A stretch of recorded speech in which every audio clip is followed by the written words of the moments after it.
This is Yeonsung Choi, the protagonist of this story, and he was sent to hell, not because he did something bad, but accidentally. It all started when a bottomless pit called Abyss connected to Earth, and those who got Constellation's blessings began hunting monsters in that pit, and were the hunters. And Yeonsung Choi was also a hunter. He was a total gym rat. Anytime he would get, he trained, but he wasn't satisfied. He even trained in his dreams. And that's when he met a celestial, who told him that Earth will be in trouble, and he has to save it, and send him into a place for 10,000 years to train. But a storm stormed the place, and that's how he was sent to hell. Will he survive and come back to Earth? Let's find out. Our story begins weeks after a tempest cast him onto unfamiliar terrain, leaving him kneeling on the ground and reflecting on his arduous initial training. He contemplates whether this is the next destination for his training. Unbeknownst to our Choi, this land is a void in the abyss, devoid of any constellation's dominion. The first creature he encounters is a massive, serpent-like beast with scales resembling solid rock. Choi speculates whether he must capture the serpent. The serpent bears a resemblance to Onyx from Pokemon, yet its presence radiates the strength of an ranked monster, vastly superior to Choi's current standing as a C-rank hunter. He briefly considers if the goddess has greatly overestimated his abilities, but dismisses the doubt, assuming she must have planned for the scenario.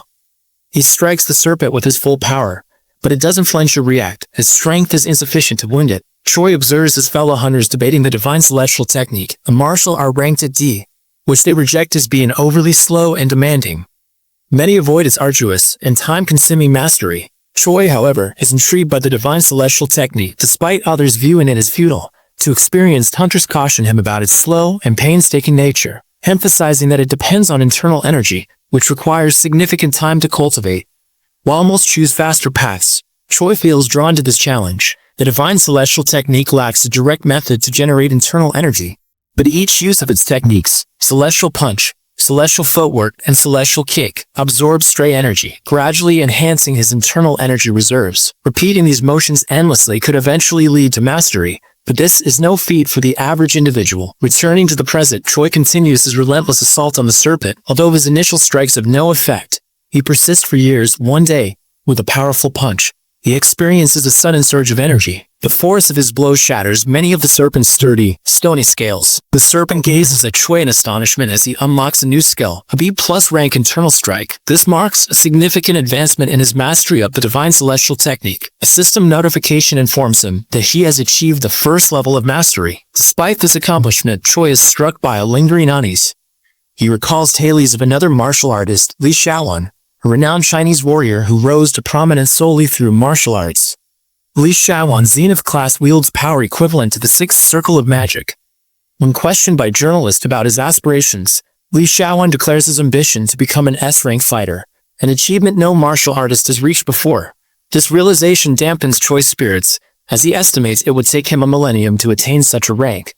Tears of joy well up in the serpent's eyes as it realizes Choi's training has concluded, ending its time as his sparring partner. Choi reassures the serpent that he has no intention of killing it, acknowledging their battles have been mutually beneficial. As Choi deliberates on where to resume his training, the serpent lowers its head, offering him a ride. Choi, startled, expresses gratitude, recognizing how much easier it is than traveling on foot. A century has passed since Choi first arrived in the abyss. His thoughts wander back to the sound he heard upon arrival, a profound, resonant hum reminiscent of the distant roar of a Manhwa storm. He recalls wondering whether the goddess herself was guiding him. Now, as the serpent carries him onward, Choi reflects on the possibility that his training here may soon reach another pivotal milestone. The serpent emits a warning hiss. Although the oblivious Choi doesn't grasp the danger, the Onyx is fully aware that entering a Manhwa storm intentionally is pure madness. Despite its attempts to communicate the risk of death, Choi remains resolute, and Onyx fails to dissuade him or offer further protest. A truly unfortunate day to be a serpent. Together, to dive into the core of the storm, with Choi filled with excitement and Onyx burdened with dread. As they emerge from the Manhwa storm, the serpent is still stunned by the terrifying ordeal they just endured. In contrast, Choi, stuck in his joyful delusion, believes the storm is a mode of transportation for those residing in the abyss. He not only comes out unscathed, but also sees it as advantageous. Having advanced in strength, he realizes the Manhwa from the storm refreshes his body and enhances its endurance simultaneously. Additionally, Choi marvels at the constellations, admiring their ability to wield such immense power. Yet only the stone serpent fully understands the depth of Choi's misguided beliefs. What Choi remains unaware of is that his survival during his first storm encounter was a miracle. Preparing his body to withstand this one without being torn apart. Suddenly, Choi craves food. Though he doesn't genuinely feel hunger after a century-long fast, Onyx lowers the enormous head, presenting Choi with fragments of its rocky body. These shards, though resembling stone, could technically be considered edible. Choi hesitates, pondering whether eating them is even an option. Onyx nudges the pieces closer as Choi considers if this is a form of retribution for the 100 years of abuse. Yet, the sincerity in Onyx's gaze is unmistakable. Choi laughs, returning the stones, and assures Onyx that he couldn't possibly consume it, no matter his hunger. This small act prompts a system notification. Choi has achieved complete comprehension of the Great Serpent, unlocking the stone martial arts. Eager to test his newfound skills, Choi feels robust enough to split the ground and agile enough to glide through the air. Although the fresh technique excites him, he resolves not to abandon the divine celestial techniques. Each breakthrough brings greater insight as he anticipates the next phase of training. Following his resolve, Choi eventually stands before an immense ocean, his waters shimmering in unnatural violet hue. Recognizing the peril it poses to Onyx's stony nature, he orders the serpent to stay behind. Bracing himself, Choi steps into the eerie sea, his body confronting the toxic waves. However, his defenses quickly waver under the relentless assault of the poisonous water, draining his divine celestial energy rapidly. Complete depletion can mean death. Beneath the surface, Choi faces aquatic beasts resembling oversized tadpoles, drawn to his energy. The water's toxicity makes breathing nearly impossible, yet he notices a faint glow in the depths. That might be the key to advancing his training. Meanwhile, Onyx is startled on land as ripples and bubbles disturb the water's surface. Suddenly, a massive geyser erupts, revealing Choi leaping from the ocean. Breathing heavily, Choi speculates whether the shimmering object below is the task assigned by the goddess. Though he cannot fathom how to conquer the poisonous sea, his unwavering faith in her plan propels him forward. Finally, Choi decides the only viable option is to reinforce his inner energy using the divine celestial techniques. This approach, however, is far from efficient and demands an extraordinary amount of time. Though Choi steadily grows stronger, nearly 200 years pass in his efforts. Aware that time moves differently on Earth, he knows this delay is excessive. One day, observing his serpent companion snacking on rocks again, Choi reflects on his unfulfilled desire to eat like a human. Though he no longer experiences hunger in the abyss, he still feels as though something essential is missing. The memory of making a similar remark to centuries ago resurfaces. At that moment, Choi notices a strange sea creature washed ashore. Seemingly lifeless, he assumes it to be some sort of edible fish.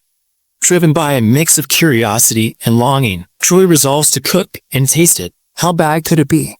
Without a knife, he improvises, striking a rock with his fist to fashion a sharp edge. He remained composed and determined, showcasing how inventive he could be. The stone serpent observed him with nervous eyes. Curious about what this human was attempting, Choi began dissecting the creature, but the venomous fish's toxins were corroding both his blade and chopping surface. Contemplating eating it uncooked, he hesitated as the serpent, visibly agitated, warned him against it. In a jittery state, the serpent attempted to produce something from its mouth, which turned out to be a unique crystal adamantin, a treasured item among rock-tide monsters. Using it on the fish, Choi realized that toxins didn't affect it. Recognizing its potential, he decided to craft a set of culinary tools from the crystal to aid him during his training in the abyss.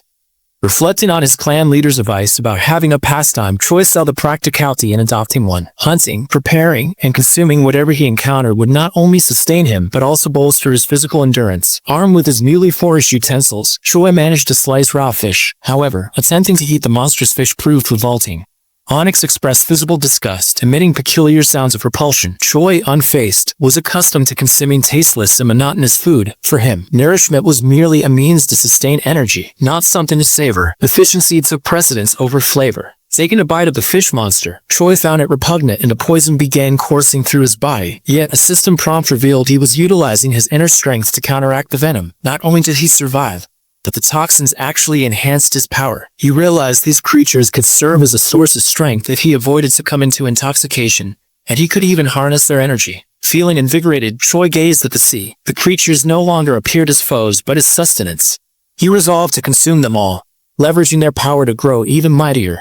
Poison would no longer intimidate him. Over several centuries, Choi explored the ocean's depths, battling and consuming monstrous beings. Gradually, he developed complete immunity to their toxins and even learned to weaponize them. Ultimately, his poison resistance evolved into an unassailable immunity. Now, he wasn't merely resistant, but capable of manipulating poison through the reserves in his stanchion. Even his divine celestial technique advanced to unprecedented levels. Despite his immense strength, Troy pondered why the goddess hadn't summoned him back yet. He thought of Earth, wondering if it remained unchanged. He knew his current strength likely made him the most formidable hunter on Earth. However, the abyss's vastness beckoned, and he felt compelled to continue his training. It was finally time to part ways with a stone serpent companion. Their bond had endured countless challenges, but the deeper parts of the ocean were far too perilous for the serpent. Although the serpent was reluctant to part, Troy understood it was necessary. He couldn't jeopardize his friend's life. Bidding a heartfelt farewell, Troy descended into the abyssal depths alone. His presence now instilled terror in the marine creatures as he ventured deeper into the abyss. At long last, he uncovered the origin of the energy. He'd initially observed a gleaming gateway, a portal leading to the next and likely more hazardous trial. A surge of energy coursed through his being as the divine celestial technique acknowledged the challenge that lay ahead. His martial arts-honed physique instinctively readied itself upon sensing formidable adversaries.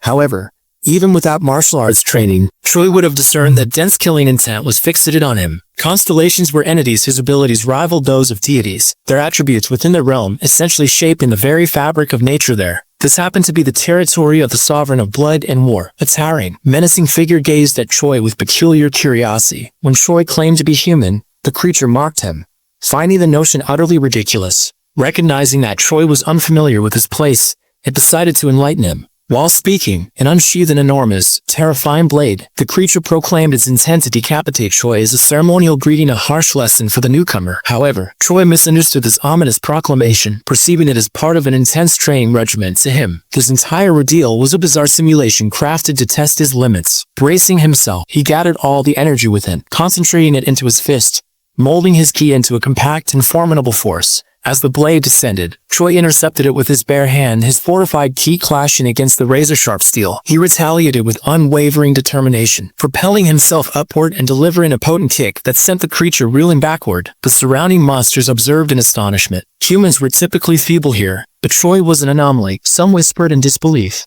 while others prepared themselves for combat. Meanwhile, Troy remained oblivious to the true nature of his predicament. He was convinced this was merely a trial set before him. Conversely, the monsters misunderstood Troy's posture, assuming he sought to impress the sovereign and earn favor. They deemed him weak and undeserving. Driven by contempt, the monsters launched an assault on Troy, eager to rip him apart. Yet, Troy fought back with unrelenting ferocity. His strikes were potent and precise, and he moved with elegance and agility, evading and countering their attacks. At one point, the monsters even unleashed challenge resembling cursed hellbeast. As Troy continued to battle, he became acutely aware of the vastness of the realm. The monsters appeared on unending waves, an inexhaustible onslaught. He realized that sheer physical strength alone would not suffice to prevail. This place was designed to drain him.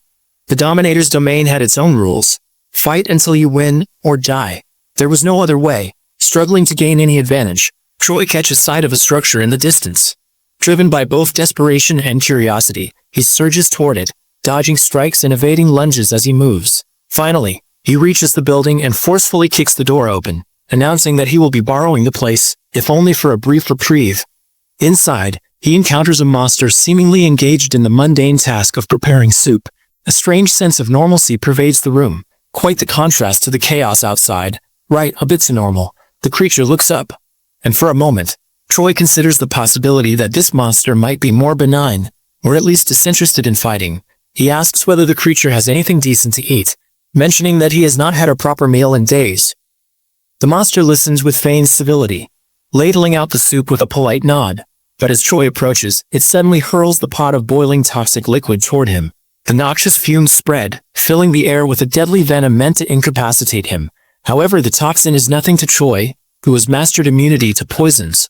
The deadly substance merely strengthens him, feeding his energy reserves. He absorbs the poison as easily as breathing, converting it into raw power that courses through him, amplifying his physical prowess. The monster recoils, eyes widening as it realizes its fatal miscalculation.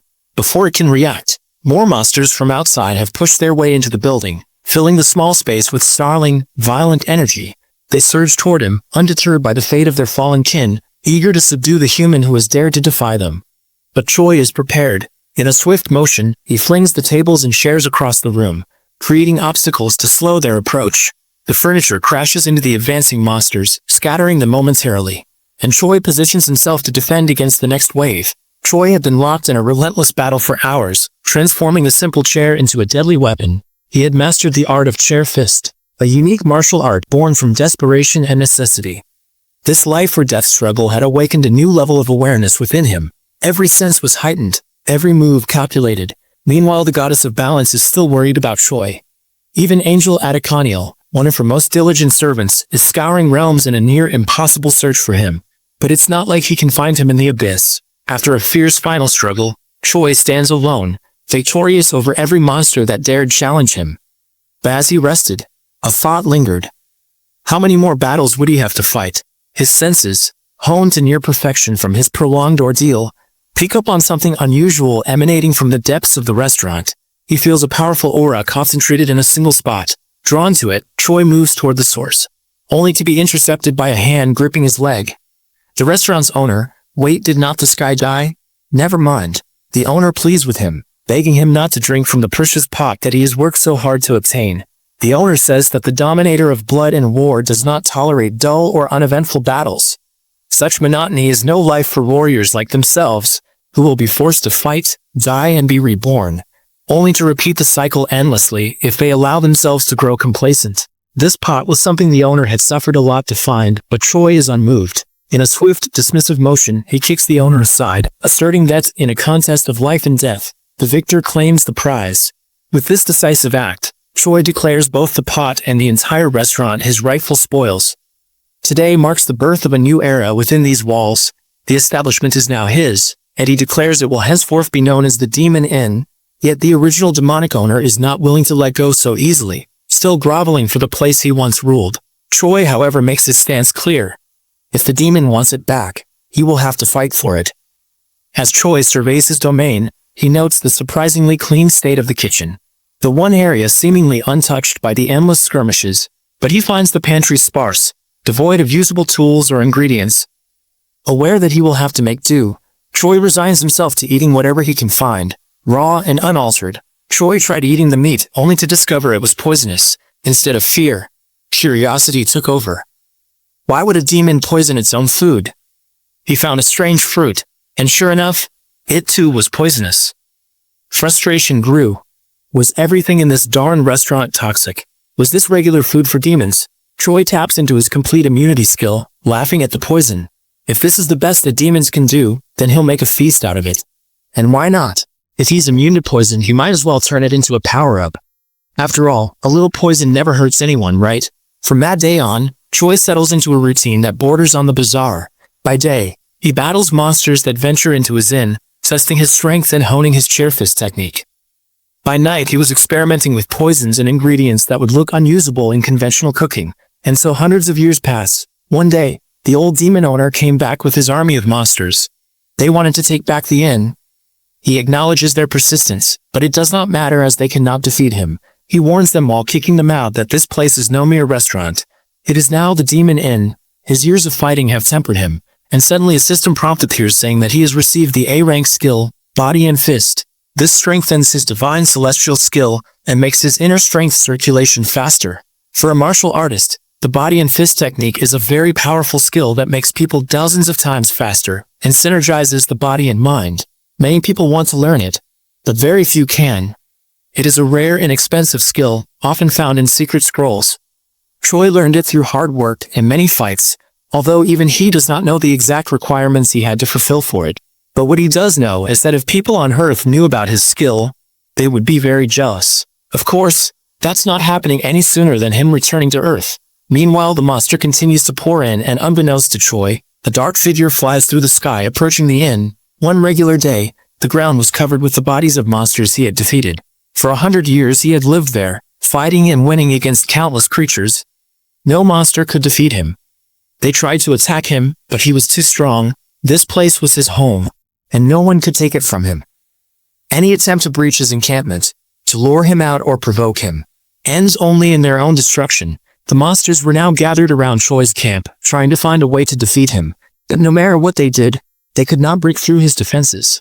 They were frustrated and confused. Choi also felt restless. He was strong, but he felt like he could be even stronger, but just did not know how. Suddenly the monsters outside the camp start shouting about how they had fresh void beast meat and adamantium. They taunt him as they shout about the treasures lying about, trying to lure him out of his impenetrable fortress. Choi was annoyed, not by the monsters' taunts but by their pathetic attempt at acting. He finally stepped out of his safe place, ready to fight. He knew that staying inside would not help him grow stronger. He wanted to challenge himself and reach his full potential. As Choi exits his sanctuary, the monsters swarm him, but he dispatches them effortlessly, one by one, as he has done countless times before. Yet this time, there was a new monster in the crowd, much larger and looking much more menacing. The monster draws its massive sword, slamming it into the ground with a force that shakes the earth. Choi, undaunted, sidesteps the blade, evading the strike. The monster seethes, unable to accept the prospect of defeat at Choi's hands. In that moment, Choi recalls the words of Shaolin Li, a renowned martial artist and a class hunter, who once described the ultimate stage of martial arts as one where confidence in oneself is absolute. In the past, such confidence had eluded him. His focus had been entirely on cultivating inner strength, on relentless, desperate attacks against his foes. His urgency, his drive, stemmed from an underlying insecurity he could never fully name. But now, standing amid his fallen foes, he realizes he has shed that insecurity. Choi feels at peace, his mind as calm as a still lake. The world around him seems to speak to him, affirming his strength. He moves fluidly, seamlessly evading attacks, his body imbued with the divine strength granted by the celestial technique he has mastered. He no longer relies solely on brute force. Instead, he absorbs and redirects his opponent's strength against them. Through this realization, he attains enlightenment, understanding the full counter technique. It is an insight that transforms him. He silently thanks the demons for their misguided attempts. Apart from the technique, he also obtained the adamantium and the rare meat after all. Choi went back to his safe place, laughing at the monsters. He told them he would only fight when they brought him meat or adamantium. The monsters were confused and angry. They knew they could not beat him in a fight, so the next time they brought the materials, they tried to attack him from far away by bombarding him with powerful magic. A series of explosions shattered the air, flames and shadows intermingling in a fierce assault on his encampment. But as the smoke clears, the demons see Choi's silhouette rising unharmed. He survived the attack and successfully increased his body's durability by a stage due to having blocked the attacks. The more the demons attempt to overwhelm him, the more Choi's power grows. The gap between them widening with each encounter as the years go by. The monsters finally realized they could not defeat Choi. They were tired and hopeless. Choi, feeling a bit playful, let them attack him one by one. He knew he would win, but he also understood their desire to fight. Monsters line up to fight him and the waiting line is long as hell. The demons are surprisingly docile as Choi promises to fight them all as long as they do not make a commotion. Sigh these muscleheads. One such day when he is thinking about how he has gotten quite close with the demons too. He examines the hunter card given to him by the association long ago. The card, enchanted with magic, displays his current stats, and he marvels at the transformation. Once a mere C+ rank, he now possesses abilities far beyond anything he could have imagined. His rank has not changed, but his skills have evolved. A divine celestial technique, complete poison immunity, body and fist mastery, full counter mastery, invulnerable body, and the legendary 3 flowers convergence. He has achieved the state of heavenly perfection, a resonance with the world itself, granting him an insight that transcends all others. It is this final skill, the resonance from the world, that intrigues him most. It is an ability he has never heard of. His stats have grown incomprehensibly high, and every skill he possesses has ascended beyond anything he'd once imagined. His list of abilities stretches on, each one shining with a rank mastery. But convergence of 3 flowers, now that was something even more profound, more mystical. This technique, rarely seen on Earth, was a martial ability hunters only spoke of in legend. The convergence of 3 flowers marked the pinnacle of Kai cultivation. Hunters used it when their powers were honed to absolute purity, when the quality of their inner strength was refined to an immaculate state. Should this purity falter, the skill would weaken. Yet, if nurtured, if cultivated with dedication, it could elevate a warrior to mythical status. A pinnacle where 3 flowers of Kai, vitality, and spirit bloom as one. Choi remembers tales of great martial artists who'd achieved such a level. Those individuals were known to have mastered unique A-rank techniques like Violet Dawn Divine Technique or the legendary Divine Tai Chi Technique. To reach this pinnacle was to touch the heights of martial skill, yet Choi never intended to seek such perfection. He had wandered through the abyss, his time stretching into an eternity, cultivating a pure form of inner strength without ever realizing its impact. Unknown to him, his body has now become the embodiment of a heavenly martial body, an ideal physique where his affinity for Kai reaches unimaginable depths. While this is often considered an innate gift, a rarity among the rare, Choi now understands that his body has been refined through sheer will, not merely bestowed by fate. Far away, the goddess of balance seethes in her realm, her gaze unable to locate him. She has lost track of Choi in the ever-shifting layers of the abyss, his existence hidden from her omniscience. Choi, however, remains oblivious to her frustration, his focus solely on his own path. His skills have evolved beyond mortal comprehension, and he's now attained what he deems the state of perfection. This level is born of relentless training and countless battles, a state that allows him to observe martial techniques once and master them instantly. Skills that took lifetimes to perfect are his to wield in mere moments, as a mage summons spells. And yet, resonance from the world eludes his understanding. It has no rank, no discernible origin, and no defined limit. Resonance from the universe, as he calls it, feels like a part of something vaster, as though he is approaching a peak of existence. This strange ability implies an alignment with the universe itself, a connection that suggests he is transcending mere humanity, unaware of the impending consequences. Choi finds himself on the verge of becoming the first human constellation. Choi finished cooking soup and looked at his hunter card. Soon, the demon inn was filled with wounded monsters. They were amazed by Choi's strengths and respected him. Choi served them food with kindness, not as a conqueror, but as a cook. Yet he told the losers to try his experimental food before leaving.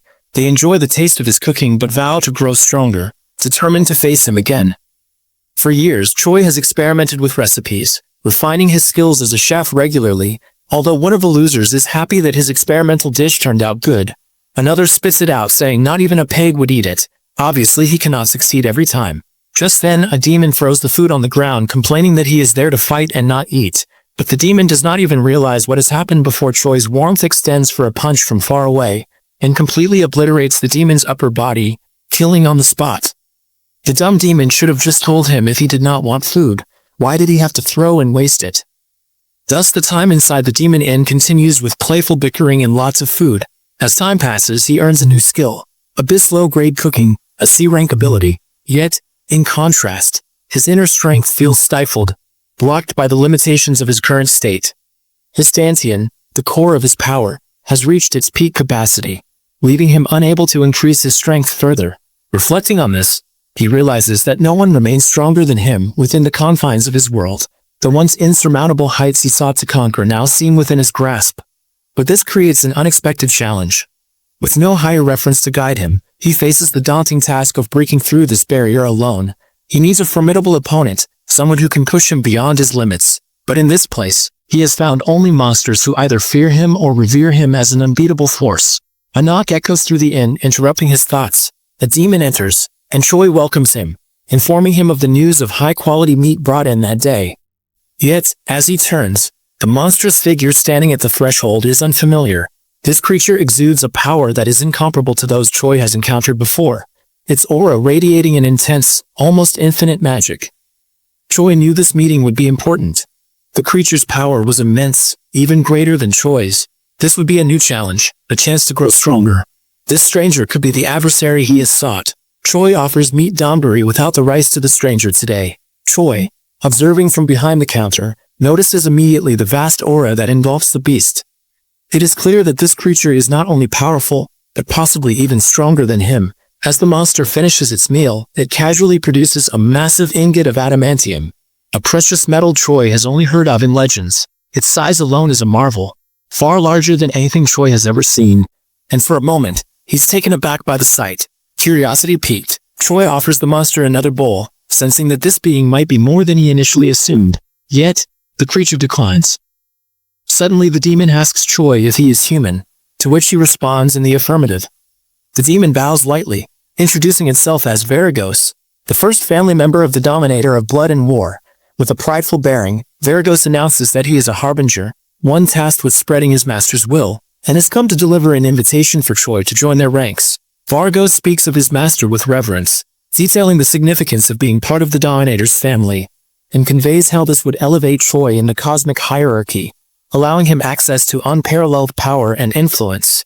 Varigos assumes Choi would be honored, even overjoyed, to accept such an offer. After all, no matter the distances or the world one comes from, a direct invitation from a constellation, a celestial being of nearly limitless power, is a rarity. Refusal, he believes, is unthinkable. Yet, to Varagos's astonishment, Choi declines the proposal with an air of calm resolve.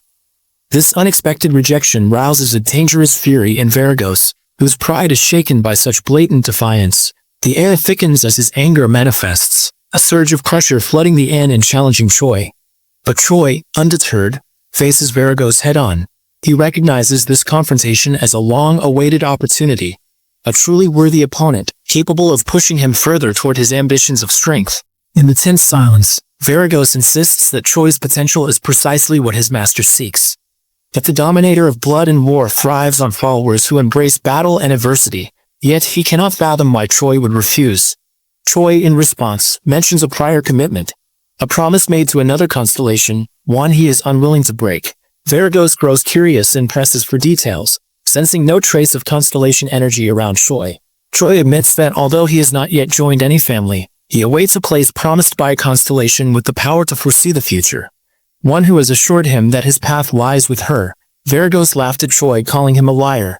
He explained that powerful beings quickly claim mortals with potential, either through contracts or by taking them to their own worlds. Varagos was sure that if Choi was truly special, he would have been taken away already. He could not believe that Choi was still free. Choi refused to believe Varagos. He was confident that his constellation had a plan for him. He told Varagos about his long journey and the many challenges he had faced. Varagos was more confused than skeptical. He said that if Choi was truly special, he would have been taken away by his constellation long ago. Further, if there was really a constellation capable of controlling mana storms as Choi suggested, then they would have already conquered the abyss. He asks if Choi is sure that he simply did not just get caught up and transported there in the magic storm. Before he can speak further, Choi releases a fierce and angry aura, shutting his mouth. Choi began to doubt himself. Maybe his journey was not planned after all. Maybe it was just a terrible accident. But he had never stopped to doubt it for an instant. Amidst the excitement of growing stronger, he felt sad and tearful as he exited the inn, thinking he should have questioned this long back. But he held back his tears, knowing that even a single tear could weaken him. Choi made up his mind to return to Earth as he had already wasted a lot of years. But Varagos blocked his path. The receiver of the axe of blood, Varagos, finally revealed his true form. He would not let Choi escape his master, the dominator of blood and war. Varagos was very powerful, and he was ready to fight Choi. He said that even if Choi died, the dominator would bring him back to life again and again. As they clash, Varagos notices something unusual about Choi's movements. Despite the lack of any visible magic aura, Choi moves with a speed and agility that defy logic, almost as though he's moving faster than the eye can track. Intrigued, Varagos realizes that this must be a result of the celestial footwork technique, a rare skill that infuses physical prowess with divine power, allowing Choi to maneuver in ways that seem impossible for a mere mortal. The sight stirs Varagos' warrior spirit, and he intensifies his attacks, drawing upon his blood baptism technique, an ability that bypasses the need for traditional mana and taps directly into his own vitality and rage. A rain of corrosive liquid that looks like blood, yet Choi's invulnerable body technique shields him from the worst of Varagos' attack. But it still will not be enough to put up with the enemy's skill for a long time. Meanwhile, the demon taunts him to finish up soon as his master, the dominator of blood and war, awaits them. The air trembles under the oppressive weight of the dark red mana pouring down like an acidic torrent, burning, melting, annihilating anything unfortunate enough to encounter it. This ability is a terrifying show of Varagos' overwhelming magic, a force that transcends human understanding, far beyond the capabilities of any mortal magician. Choi's body swells with power, fists radiating an intense aura that seems almost alive, amplifying with each motion. His heightened senses and mastery over the heavenly martial body technique allow him to conserve inner strength with perfect precision. Through three-flower conversions, his every move is sharpened. For Choi, this is unlike any danger he has ever faced. In the face of Varagos' unimaginable power, Choi's mind becomes still. Long gone are the doubts and frustrations that once held him back. The regret over time he thought wasted on misunderstandings. Now he is fully immersed in clarity, akin to the calm he feels in the heart of this mana-infused storm. Speed becomes his most vital asset. He focuses intently on the flow of energy around him, reading every shift. With his heightened perception, he anticipates each drop of the corrosive rain from Varagos' power, and evades them with precision. The art of phantom footwork elevates him beyond ordinary movement. He achieves a rank once thought unreachable, an S-rank technique that enables him to traverse space in an instant, allowing him to move to any location he envisions in the blink of an eye. Varagos is stunned. In all his experience, he has never seen a mortal evade his baptism of blood, a magic spell capable of obliterating legions. To him, martial arts had always seemed like the domain of the weak, an antiquated practice inferior to the vast power wielded by true magicians. But Choi's skill forces him to reconsider. A grudging respect rising within him, Varagos contemplates the differences between their abilities, acknowledging that magic users command limitless energy by tapping into the boundless mana of their surroundings. Martial artists, in contrast, draw strength solely from their own bodies. Yet, as he observes Choi, Varagos realizes that martial arts had originated not as a path of weakness, but as a means to defy the natural order. He recalls an ancient tale he once heard, a legend from the realm of the constellations. Long ago, in a distant land under a powerful constellation's rule, a group of enslaved individuals incited an uprising, challenging the very laws governing their world. The uprising persisted, fueled by a strange new discipline that did not rely on borrowed power. This technique, this act of defiance, was martial arts, a way of drawing strength from within. If Choi had been a mage, Varagos says, he would already have fallen, his body dissolved by the bloody tide of Varagos's baptism of blood. But Choi's will to resist fuels him, and he advances, fist raised in defiance. Choi's punch lands on Varagos with all the force he can muster, yet the impact is disappointingly ineffective. Varagos smiles darkly, almost mocking, and declares that he has been blessed by the powers of blood. His body surges with newfound energy, and he swings his axe onto the earth that reverberates through the battlefield like a shockwave. The air crackles with pressure, and each magical wave brings Varagos closer to his peak.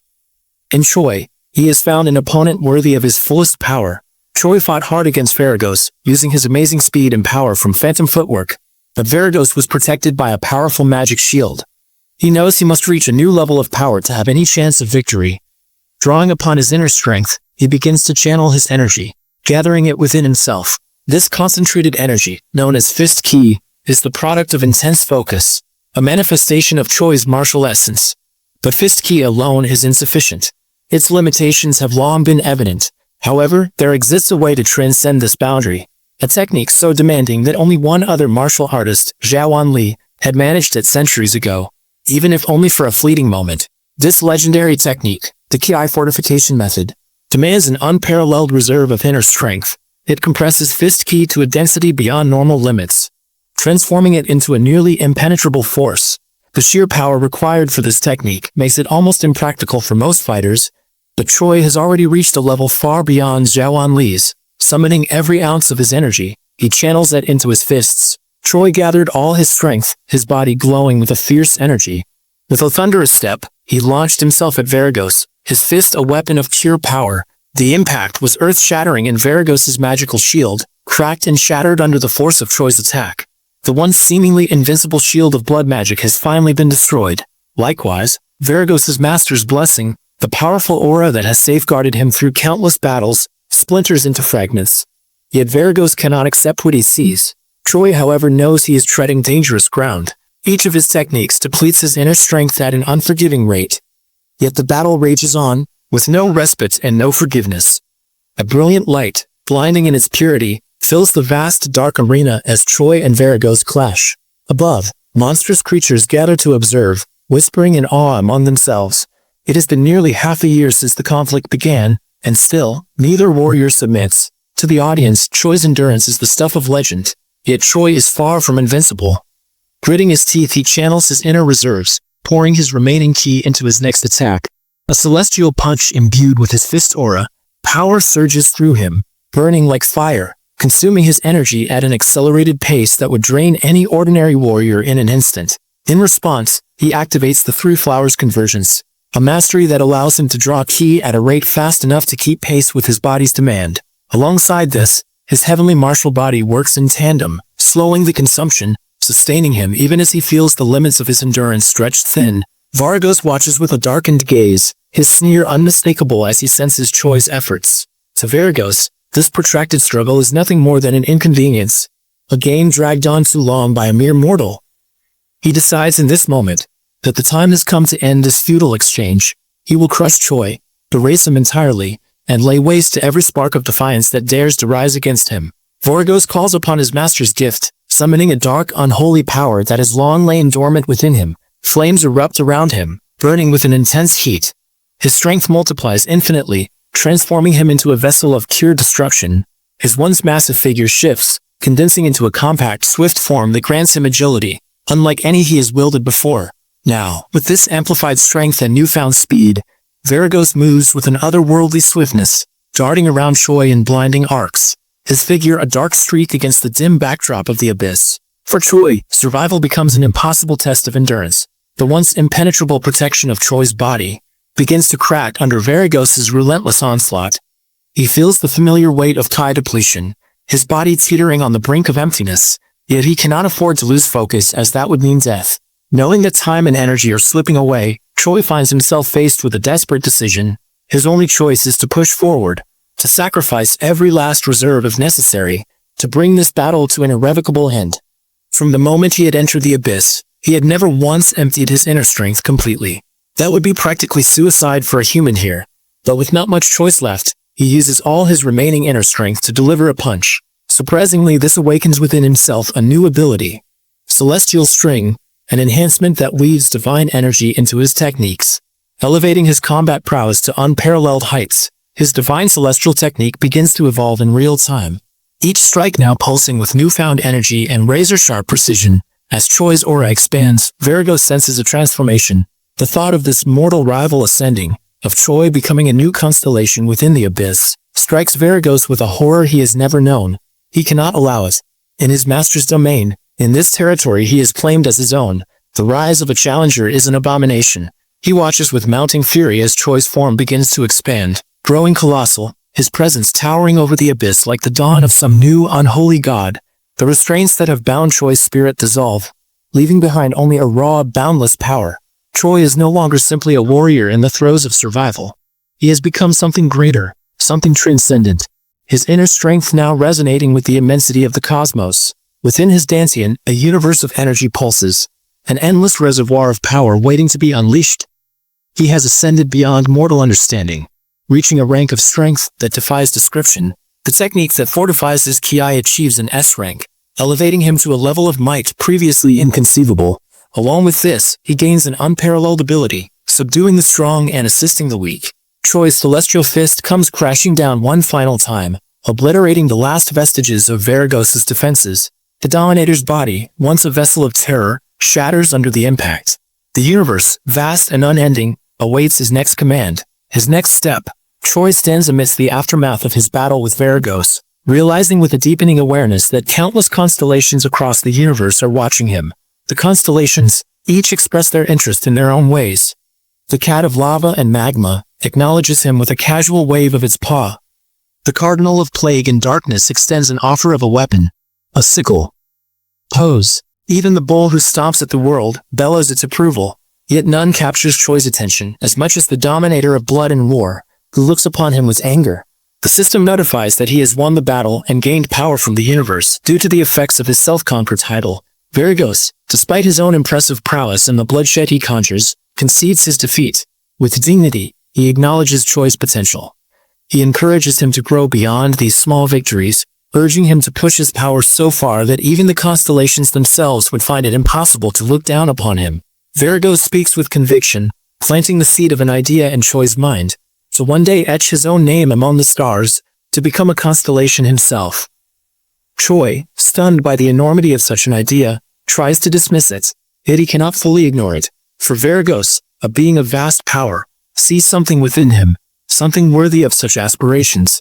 As Varagos fades from the scene, promising to meet him again for another contest, Choi feels a stirring within, an unfamiliar pressure building as he contemplates the stares of the watching constellations. He attains a new level of understanding, reaching what he knows to be a zenith, a peak state of being in which he begins to grasp the depth of power that flows from self-mastery.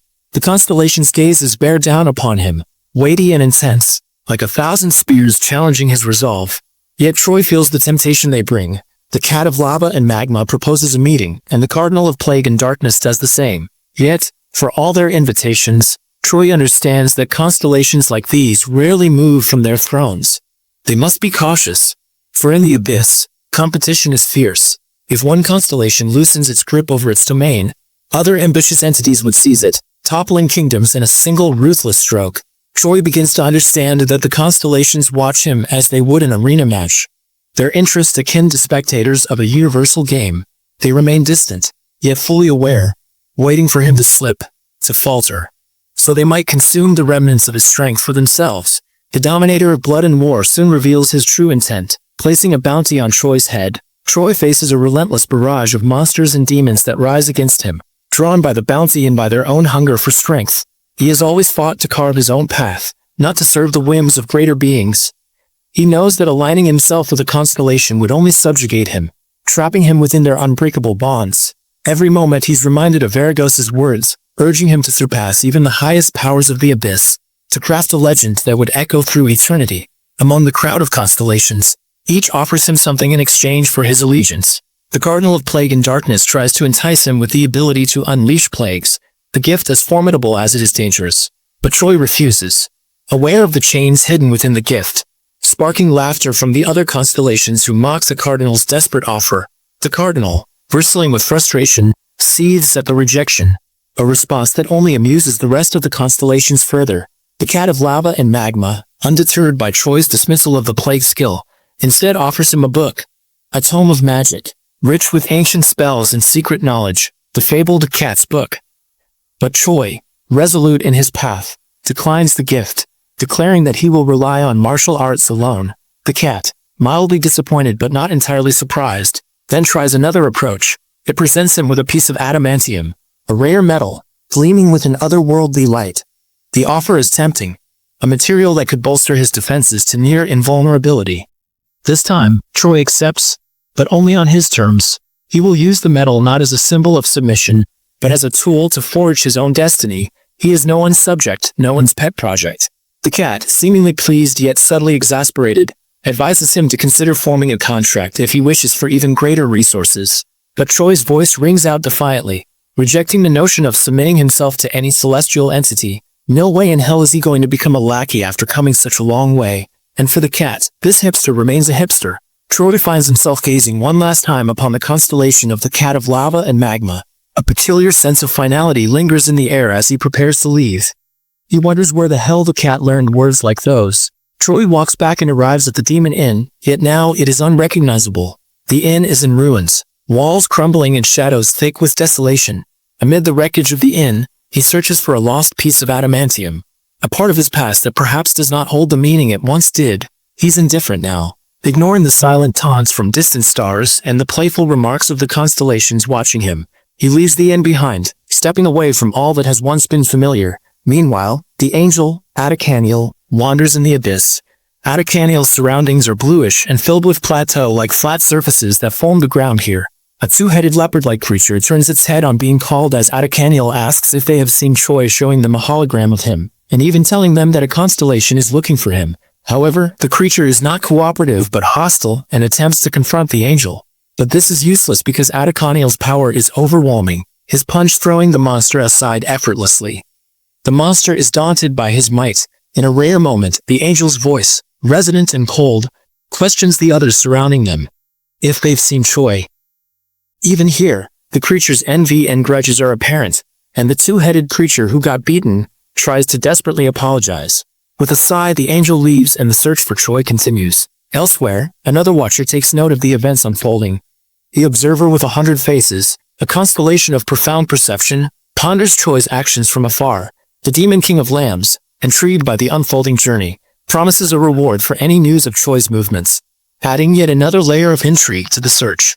The Master of Twisted Hallucinations scoffs, suspecting some hidden motive behind the goddess's actions. As in the mortal world, constellations have their rivalries and ambitions, each curious as to why this angel has ventured beyond its bounds. What secrets might lie in a mere servant's path? The constellations, bound by their cosmic territories, seldom roam freely, limited by the divine constraints that tether them to specific domains. For one like Adakaniel to wander, to seek across boundaries, is an act rarely seen. And like mortals giving donations to streamers, the constellations too can gift their powers to those who catch their interest. Adakaniel, realizing the prying eyes upon him, activates the barrier of the Kots, an arcane skill that shields him from the relentless gaze of the constellations. The observer with 100 faces, watching from a distance, frowns at the sight of the barrier, his frustration apparent. The master of twisted hallucinations too scoffs, amused by the goddess's cunning in orchestrating such a spectacle. The demon king of devious flames in a bold offer promises the skill of hellfire in exchange for the barrier to be lowered, seeking a glimpse of what lies within. Yet Adikaniel remains resolute, undeterred by their pleas or bribes. Meanwhile, Troy is still in the Forsaken Land within the Dominator of Blood and War's domain. He raises his fist, striking the empty air while training. Troy had mastered the divine celestial technique. He was no longer human, he was a godlike being.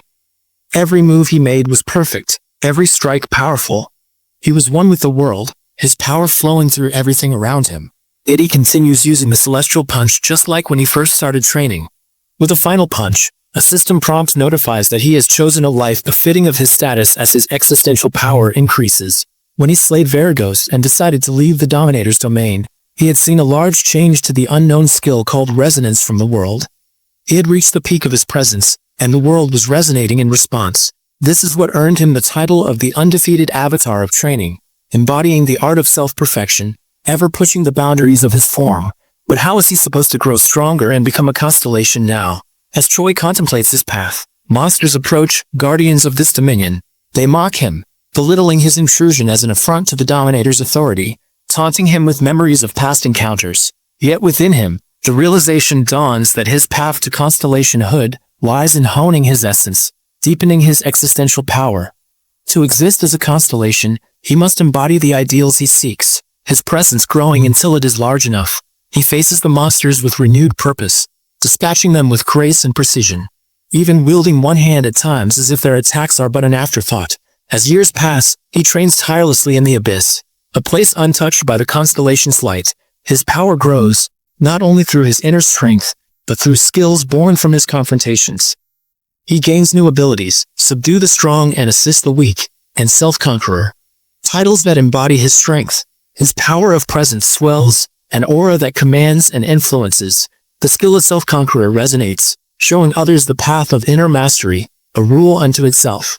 If constellations would start following contradictions, where our cardinal of plague and darkness would wield healing magic, and a dominator of blood and war would speak of peace, their power would weaken, and so will celestial standing. For their influence is shaped by the ideals they embody. Troy understands this implicitly. To wield self-conqueror, he must face an opponent stronger than himself, yet he must never falter. For his worth as a self-conqueror lies in his unwavering resolve. Suddenly the ground breaks open, revealing a colossal figure emerging from the darkness. Onyx the stone serpent. Troy stares, memories stirring of a time when Onyx had been a loyal companion. The serpent's stone-scaled body looms massive and imposing, a being of ancient power that has come seeking him once more. The sight of Onyx rekindles a spark of memory. An old friend is back. Troy steps forward, arms wide as he welcomes Onyx, his old companion. But his friend's response is cryptic, unsettling. Troy's gaze travels down, taking in the sight of other serpents clustered around Onyx. Other stone beasts similar to him, but bearing none of the warmth that Onyx once held. They seem menacing, their eyes gleaming with a cold, unyielding threat. Onyx's silent alarm reaches Troy even without words. The stone serpents have gathered with a purpose, and it is clear they are here not as friends, but as hunters. Troy realizes that he is the prey. Suddenly, Troy felt a terrifying presence rising from the earth. It was a creature so huge and powerful that it made everything else seem small. Troy knew this creature's magic was so strong it filled the air with a chilling energy. He was facing his greatest challenge yet, the Hydra, a gargantuan serpent bearing 9 heads. Troy has attracted the attention of constellations before, beings who watched and judged his every move. Some cheered him on, admiring his unyielding strength, while others sought his downfall, seeing in him a potential rival who, if left unchecked, could disrupt their celestial hierarchy. Among his most relentless adversaries is the Dominator of Blood and War, a being who despises Troy for having vanquished a servant in his own domain. An unforgivable insult in the eyes of a cosmic entity. The Dominator and other formidable beings viewed Troy as a danger they needed to eliminate. They sought to halt his ascent to dominance to escape their grasp. Troy ventured into the abyss, a realm where mighty creatures roamed unshackled by the constellation's influence. Among them was the Hydra, sovereign in its own right and one of the most formidable forces in the abyss. It possessed unparalleled power, but lacked control over its immense abilities. Within Troy, his latent talents ignited in response to the looming threat. His mastery of subduing the mighty and uplifting the weak surged with with vigor, resonating with the energy enveloping him. He felt his strength intensify. Drawn by the challenge ahead, Choi understood this battle would push him beyond his limits, testing every fiber of his being. Yet, his spirit soared to meet the confrontation. The aura of the invincible avatar of training enveloped him, fortifying his determination. Onyx's warning echoed faintly, cautioning him about the danger at hand. Still, Choi's spirit, honed through relentless trials and grueling preparation, drove him forward. The Hydra sieged with fury, perceiving Choi as a desecrator of its realm, a trespasser meddling in matters far beyond his grasp. Each of its 9 heads exuded a malice so profound it could cripple weaker beings. Venom dripped from its fangs, its potency capable of incapacitating even the celestial powers. Its mere breath spelled doom, reducing Hulk to ash. Yet Choi stood unwavering, unbowed by the Hydra's oppressive aura. His battles in the Dominator's domain have forged him to withstand such paralyzing hostility. He had faced adversaries with equally murderous gazes and had survived the predatory bloodlust of countless foes. The Hydra lunged, its jaws snapping shut with a force that shook the ground. In a single fluid motion, Choi severed one of its heads, the sheer power of his strike leaving an indelible mark in its wake. But the Hydra was far from defeated.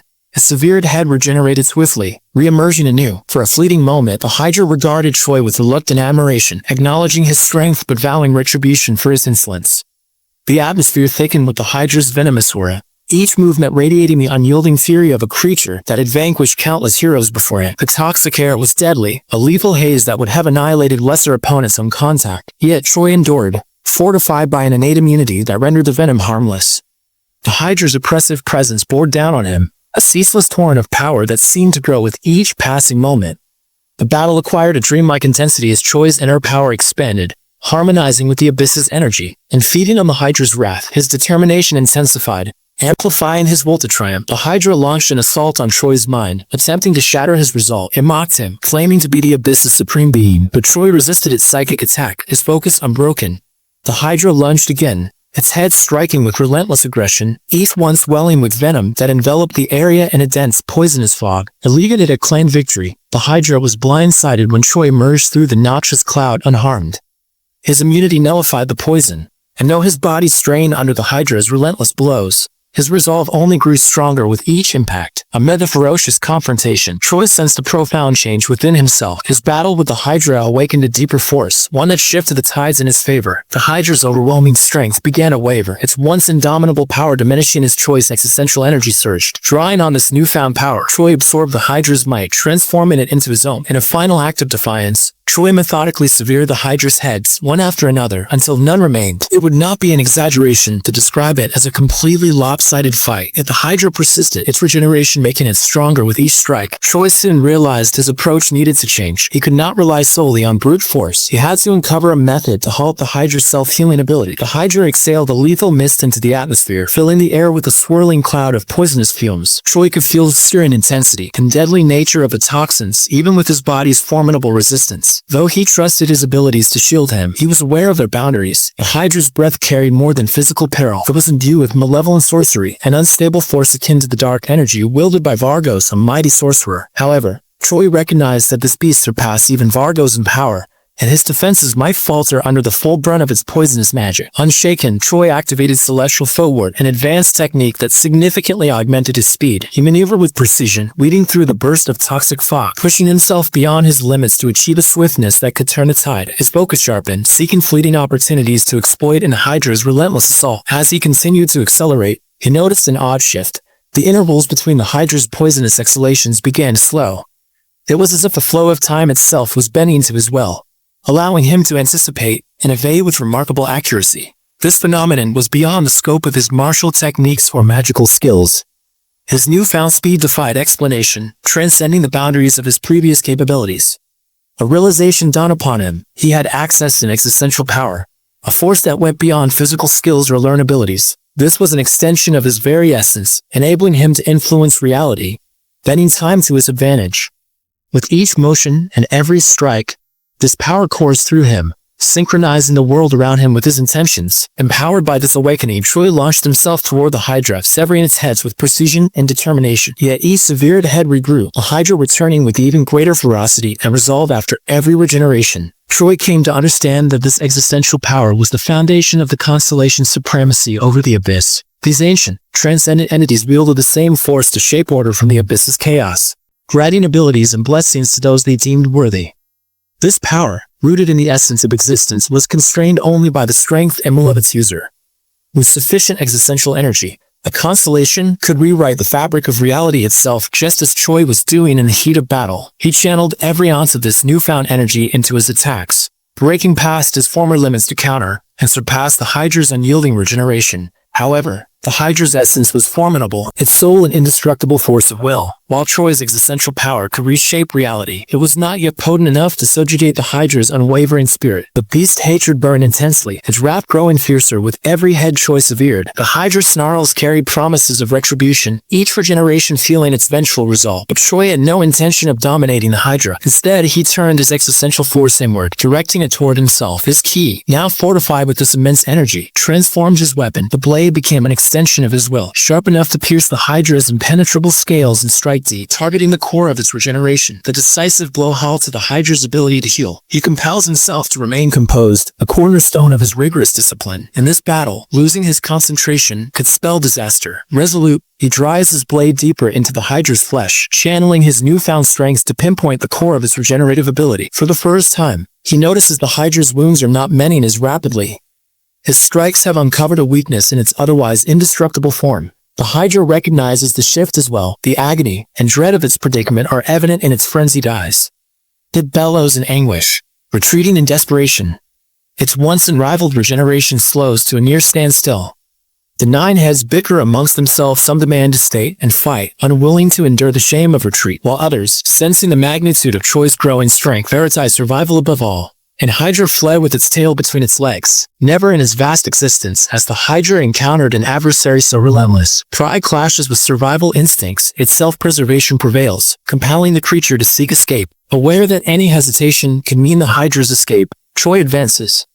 His movements explode with renewed intensity. One by one, the Hydra's heads fall, severed with such precision and might that regeneration is no longer possible. His existential energy surges, as though harmonizing with the cosmos itself. Onyx, his companion, and the others who witness the battle, stand in silent amazement. Blood infused with fragments of the Hydra's essence flows into Choi, merging with his own vitality. This union bestows upon him an A+ skill, undying regeneration. Choi surveys the battlefield, his gaze lingering on the defeated Hydra before him. He recalls a time when he dismissed regeneration as trivial, unnecessary for a martial artist. Yet now, as he stands victorious, his 100 cards brimming with extraordinary powers, he reflects on how far he has come from his past as mere hunter. These cards, once symbols of his prowess, now feel insignificant compared to the path he has chosen, the path toward becoming a constellation. A being of mythic renown. Nearby, Onyx the stone serpent and his family call out to him. Onyx appears hesitant, as though uncertain about the person Choi has become after millennia apart. Choi observes Onyx with a mixture of admiration and wonder, noting subtle yet profound changes in his old ally. Onyx, too, has evolved, now surrounded by his own family. Choi smiles, a blend of pride and wistful longing stirring within him. His attention shifts to the Hydra's massive carcass, a treasure beyond compare. He asks Onyx if there is anything he or his kin might desire: meat, hide, bones, resources that could prove invaluable. Onyx hesitates, wary of the corpse's toxicity. The air around the Hydra is thick with lethal fumes, making even approaching it a dangerous task. Yet Choi, undaunted, begins carving into the Hydra's flesh, piece by piece, oblivious to the peril. Onyx, both awed and unsettled, commands the younger serpents to turn away from the grisly spectacle. The sight leaves them spellbound, filled with reverence and trepidation. Choi slices through the Hydra's immense form with meticulous accuracy. Upon completing his task, he realizes that the Hydra's enormous body is too vast to transport. Determined to make use of it, he decides to consume as much of the beast as possible on the spot. Seeing his dilemma, Onyx approaches and offers Choi a necklace, an artifact imbued with extraordinary properties. The system informs Choi that the artifact contains a unique dimensional storage, a priceless gift from Onyx and his skin as a token of their gratitude. Humbled, Choi accepts the gift, marveling at the possibilities it opens up. He begins to pack the Hydra's precious remains, its rare bones, durable hide, and poned minerals into the dimensional pocket, already envisioning the legendary items they could be used to craft. His thoughts race with potential projects, unparalleled weapons, unbreakable armor, and even specialized cooking tools to indulge his culinary pursuits. He recalls a shard of adamantium he acquired previously, a metal of unmatched hardness, combined with the orichalcum gifted by Onyx, an equally rare metal radiating pure magical energy. He imagines creating a set of divine cooking implements, an indestructible frying pan, a cutting board, and orichalcum knives. The idea of wielding such exceptional tools fills him with excitement and inspiration. Choi feels a shift within himself, an awareness of the universe's energy flowing through him.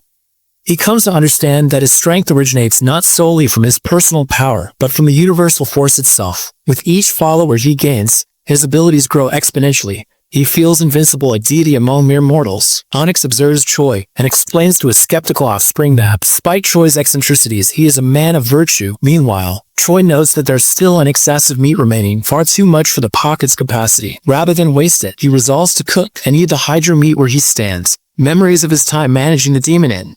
Recalling how his culinary skills reached legendary heights, he eagerly embraces the challenge of preparing the Hydra's flesh. Handling the Hydra meat is no ordinary endeavor. This creature, having spurned the path of a constellation, thrived as an ancient entity in the abyss. Its body is as venomous as it is powerful. Unprocessed, its meat would poison anyone foolish enough to consume it. Yet Choi welcomes the challenge.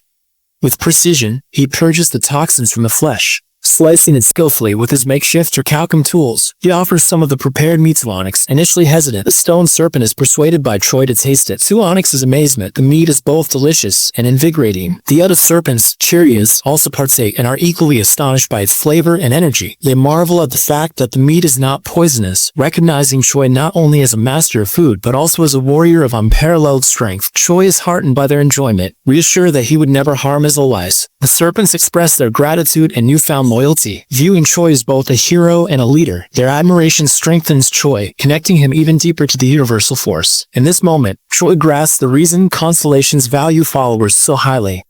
Each follower enhances his existential power, weaving their strength and faith into his own. The serpent's unwavering devotion bolsters his determination and sharpens his insight into the dynamics of universal power. He begins to comprehend why the constellations fixate on Earth. With its billions of souls, the planet represents an immense wellspring of faith and power. Any constellation that could claim Earth would command an influence capable of shifting the balance of the abyss itself. With this revelation, Choi feels an urgency rising within him. He knows he must return to Earth before the prophecy of the goddesses comes to pass. In a quiet, dimly lit chamber, Choi sits in contemplative solitude, reflecting on the road he has traveled and the challenges that lie ahead. His thoughts are interrupted when Onyx, his loyal stone serpent companion, approaches. Studying Onyx closely, Choi notices an oddity: the serpent's typically lean, muscular form appears swollen. A flicker of concern crosses Choi's mind as he wonders if Onyx has ingested something harmful. He recalls familiar warnings about foods lethal to certain animals. The thought lingers: could the Hydra's remnants have unintended effects on beings like Onyx? Choi ponders this, recalling how Onyx has always devoured anything offered to him with reckless enthusiasm. Yet Choi wonders if certain substances might still lie beyond Onyx's capacity to process safely. Onyx, however, dismisses these concerns with unwavering assurance, boldly proclaiming that nothing can truly harm him. To Onyx, everything is consumable, each flavor bringing a distinct benefit or experience. Choi admires his companion's resilience, but acknowledges that his journey cannot afford delays. His ambition to ascend as a constellation, a being of celestial prominence, demands his complete focus. The steadfast determination, he realizes, is the very quality the goddess recognized in him when she initially selected him. As they proceed, Onyx leads Choi into an unfamiliar domain, the air laced with faint magical currents and a pulsating energy that surrounds them. In an unusual display of caution, Onyx begins carving intricate patterns into the ground. The symbols gradually take the shape of a creature's silhouette, stirring memories of the demons Choi has confronted in the past. Onyx attempts to issue a warning, though his fragmented, instinctive form of communication leaves much to interpretation. The creature Onyx depicts emanates danger, particularly its face, which seems to embody a silent admonition not to underestimate it.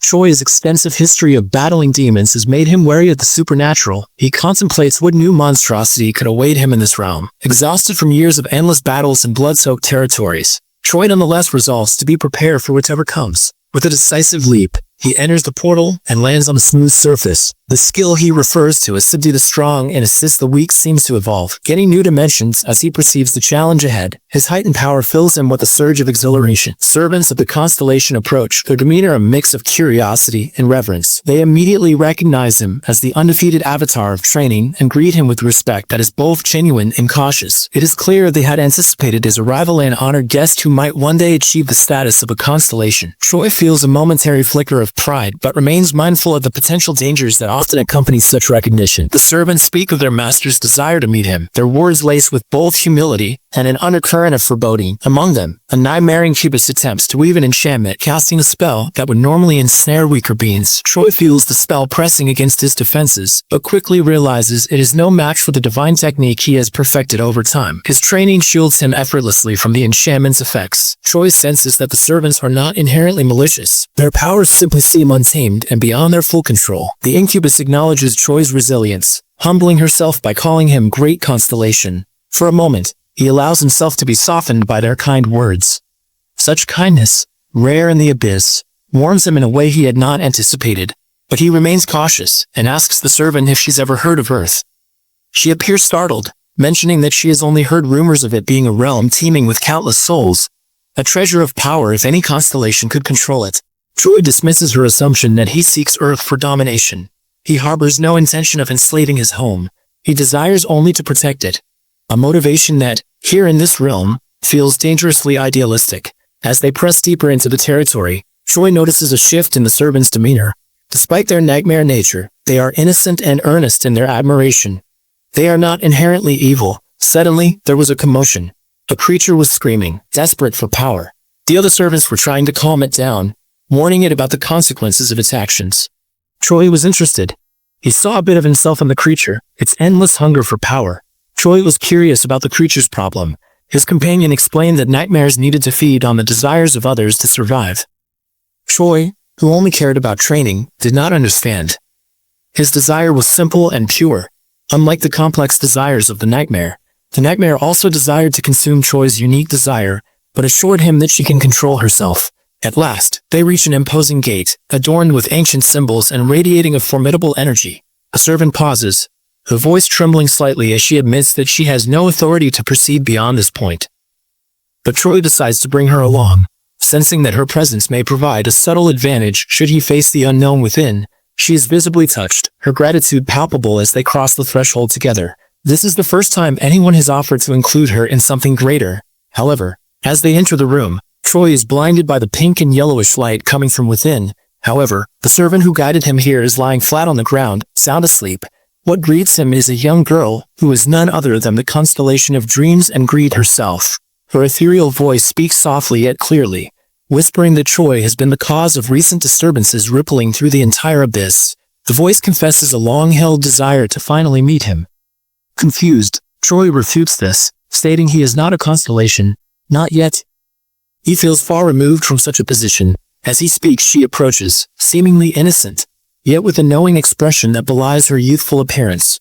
Behind her, the servant who had accompanied him to the hollow room lies unconscious. A stark reminder of the dangers that lurk within this surreal realm.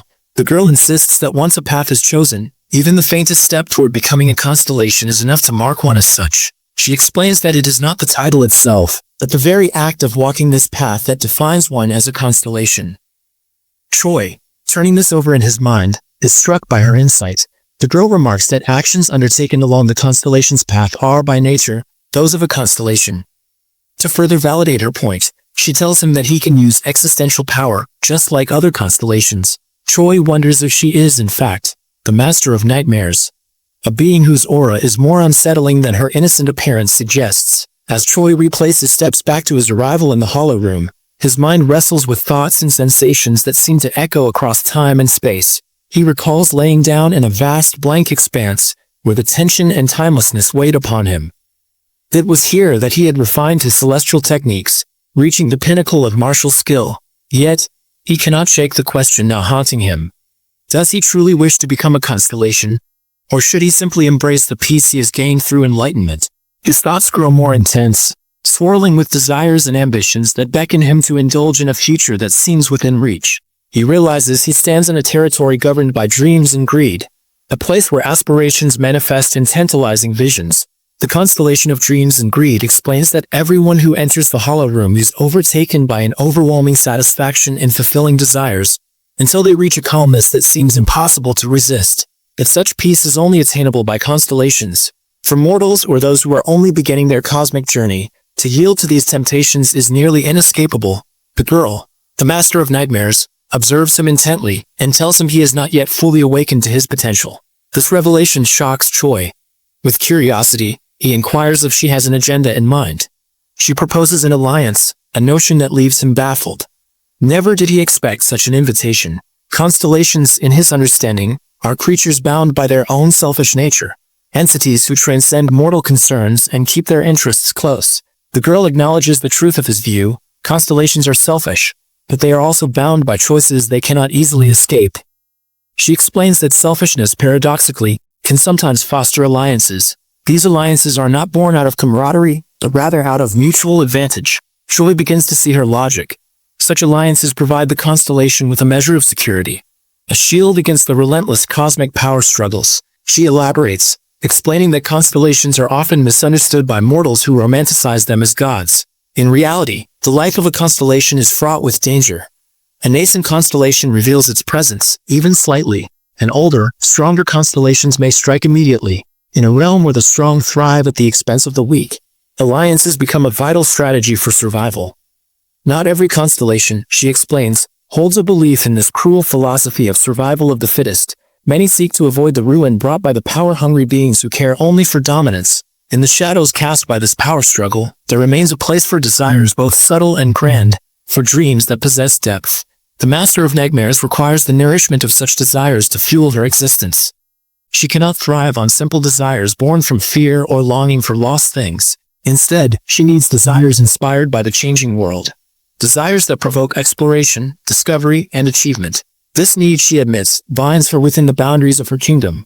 Like all constellations, she is restricted, unable to venture beyond her domain without risking the slow drain of her existential strength. She explains to Choi that the existence of a constellation is parasitic in nature, not as glamorous as mortals might imagine. Though she appears childlike, her needs and limitations are those of an ancient being, a reminder of how dependent constellations are on the desires that flow through their territories. As Choi listens, he recognizes her vulnerability. It strikes him that she has shared much with him, almost recklessly, exposing the frailty at the core of her existence. Aware of her weakness, he wonders if she is not afraid that he might exploit this knowledge. Her response is quiet, but confident. She has chosen to approach him precisely because of what she perceives in him. A constellation whose desires lack the lust for conquest. She can sense his aspirations, his intense but pure drive for improvement, for mastery of his craft. She knows of his daily training regimen, his relentless pursuit of celestial techniques, not for power, but for the satisfaction of pushing his limits. The Master of Nightmares sees in him an endless well of determination, one that poses no direct threat to her or her kingdom. Unlike others, he craves not dominion but perfection in his martial arts, a drive that might sustain him without veering into selfish ambition. She perceives too his peculiar passion for cooking, an unusual fixation for a constellation, but one that embodies his dedication to skill and creativity. This realization partially convinces Choi that she is genuine, though questions continue to linger in his mind. As he contemplates, Choi voices a concern about what responsibilities this alliance might impose upon him. He has other pursuits, and he wonders if he could truly be of use to her. The girl, unperturbed, laughs, amused by the thoughtfulness of his inquiry. Few constellations, she remarks, would even consider obligations before considering benefits. She assures him that unless they are under direct attack, he would be free of responsibilities. Constellations, after all, rarely act unless it benefits them, and she sees no need to burden him with unnecessary obligations. After a pause, Choi agrees to the alliance, sensing it might be a path that brings him closer to his own goals and perhaps even back to Earth. This arrangement provides him with a semblance of community. Even if built upon strategic self-interest rather than true companionship, he is granted a skill associated with the alliance of lesser constellations, a gift that binds him in loyalty, but also grants him power. A constellation, he understands, must uphold its word. A broken promise chips away at existential strength. The girl hands him a tablet, inscribed with the terms of their alliance. Written vertically, its form strange yet profound. The implications of the alliance, the intricacies and dangers, weigh on his mind. After a long time without meaningful interaction, Choi finds himself questioning his decisions, aware that this step might be one of many in a path wrought with unforeseen consequences. As he muses over the alliance, a familiar creature appears, the cat of lava and magma. The cat regards him with a look that seems both welcoming and mocking. It raises a paw, reminding him of its earlier temptations, urging him to serve rather than forge his path. With an air of disdain, it chastises him for joining an alliance of weaker constellations, subtly goading him toward ambition and power. This coalition of lesser-known, often underestimated constellations is a place of mutual aid and shared strength. existing apart from the more established and mighty celestial figures. Through the subtle helm of telepathic communication, the cat constellation welcomes him warmly, almost playfully, into their circle. It uses an almost sarcastic tone, conveying its message from mere inches away, yet refraining from physical words. Troy notes the familiarity of it all, thinking to himself how, in human terms, this meeting of the allied constellations feels like a Zoom meeting, a virtual gathering of minds rather than bodies. He ponders if the higher, more influential constellations must conduct their meetings in the same way. Troy discovers that the Alliance has only 2 of these constellations currently. He raises an eyebrow, wondering aloud, though silently, if that is all. The cat, perceiving his doubts, reacts swiftly, its telepathic tone sharpening as it half-jokingly threatens to withhold the gift it has prepared for him. It mentions how it is aware of Troy's recent pursuits in gathering precious metals like adamantium and orichalcum, and offers to aid him with his renowned blacksmithing skills. The cat speaks with the confidence of one who has shaped the very essence of weapons within the depths of the abyss, offering to forge Troy something of exceptional power, a weapon worthy of his accomplishments, if he formally joins their alliance. Troy, taken aback by the unexpected generosity, admits he had not considered receiving a gift for joining. He replies that he has not yet amassed enough orichalcum but would like to make a request once he's gathered more of the rare material. The cat constellation tilts its head in puzzlement, inquiring if the other constellation, the embodiment of dreams and greed, had not already gifted him something. The cat remarks how smoothly Troy's induction into the alliance had gone, how he had agreed even before the topic of gifts came up. Troy can sense the cat's amusement, the faint mocking laughter emanating from its presence, as if it were chuckling at the foolish constellation it considers Troy to be. Troy brushes off the implication, casually remarking that he could leave the alliance at any time if he wished. The cat's mirth halts momentarily. Then it dismisses his words as a jest, sensing the seriousness in Troy's voice but opting not to challenge it. The constellation of dreams and greed, a being who regards herself with high esteem, reminds Troy of the rarity of generosity among constellations, especially in alliances. She speaks of her preparations to keep him interested, revealing that she too has anticipated this moment by crafting a gift tailored to his needs. She produces a gleaming spherical orb and hands it to Troy, a memento and a treasure filled with rank, martial art scrolls, and precious ingots of orichalcum. As he holds it, Troy realizes that the technique embedded within the scroll is akin to energy-draining magic, a form of absorption that holds formidable power against demons. The technique, in ancient heart, stems from the nightmare domain but has yet to be mastered fully. She believes in his potential to refine it, recognizing a unique strength within him. Curiosity piqued, Troy decides to share the culmination of his efforts, displaying the vast collection of adamantium and orichalcum he has gathered over the millennia. The weight of time bears heavily on him, as he realizes he has lost track of the countless years he spent in the abyss. The sight of his amassed trove fills him with a quiet satisfaction, a reminder of the purpose he has carried since his first encounter with adamantium, to create the most resilient and versatile cooking utensils, a chopping board and frying pan forged to withstand any ingredient, any flame in this desolate realm. The cat stares, uncomprehending, as Troy explains his vision. Initially, it offers to craft grandiose weapons for him, a sword of orichalcum, a shield of adamantium, masterpieces befitting a warrior of his stature. When he declines, it suggests a mighty axe or suit of armor. Though noting that the adamantium supply might fall short for a full suit, Troy, unwavering, insists that he wants only utensils, a chopping board and frying pan of adamantium, and dishes and silverware crafted from orichalcum. The cat hesitates, processing the absurdity of this request, wondering if Troy is mocking it. Yet, his tone is serious, and it realizes that he genuinely seeks this peculiar outcome. Flustered, it mutters under its breath, feeling a pang of embarrassment at the thought of creating culinary tools in place of weapons of legend. Resigned, it agrees to begin work, though it grumbles about the indignity of its task, and curses him silently, wondering aloud if he's meant to suffer in hell for such an outrageous wish. Meanwhile, Troy recalls his recent conversation with the constellation of dreams and greed, where he had asked about the true nature of awakening. Despite his prowess and recent triumphs, Troy perceives himself as a novice among the constellations, a mere human who stumbled into the realm of the transcendent after defeating the formidable Varigos. Upon Varigos' death, the demon had addressed him as human, urging him to embrace the title of constellation. From that moment, he had been haunted by a universal resonance, a message that seemed to emanate from the very fabric of reality, insisting that he was destined for this path. Yet, he finds himself troubled by his inability to perform magic. a skill he considers intrinsic to the existence of a true constellation. The master of nightmares, the entity of dreams and greed, looks at him with a mix of amusement and exasperation. Dispelling his self-doubt, she assures him that he is no mere rookie, no trainee, among their kind.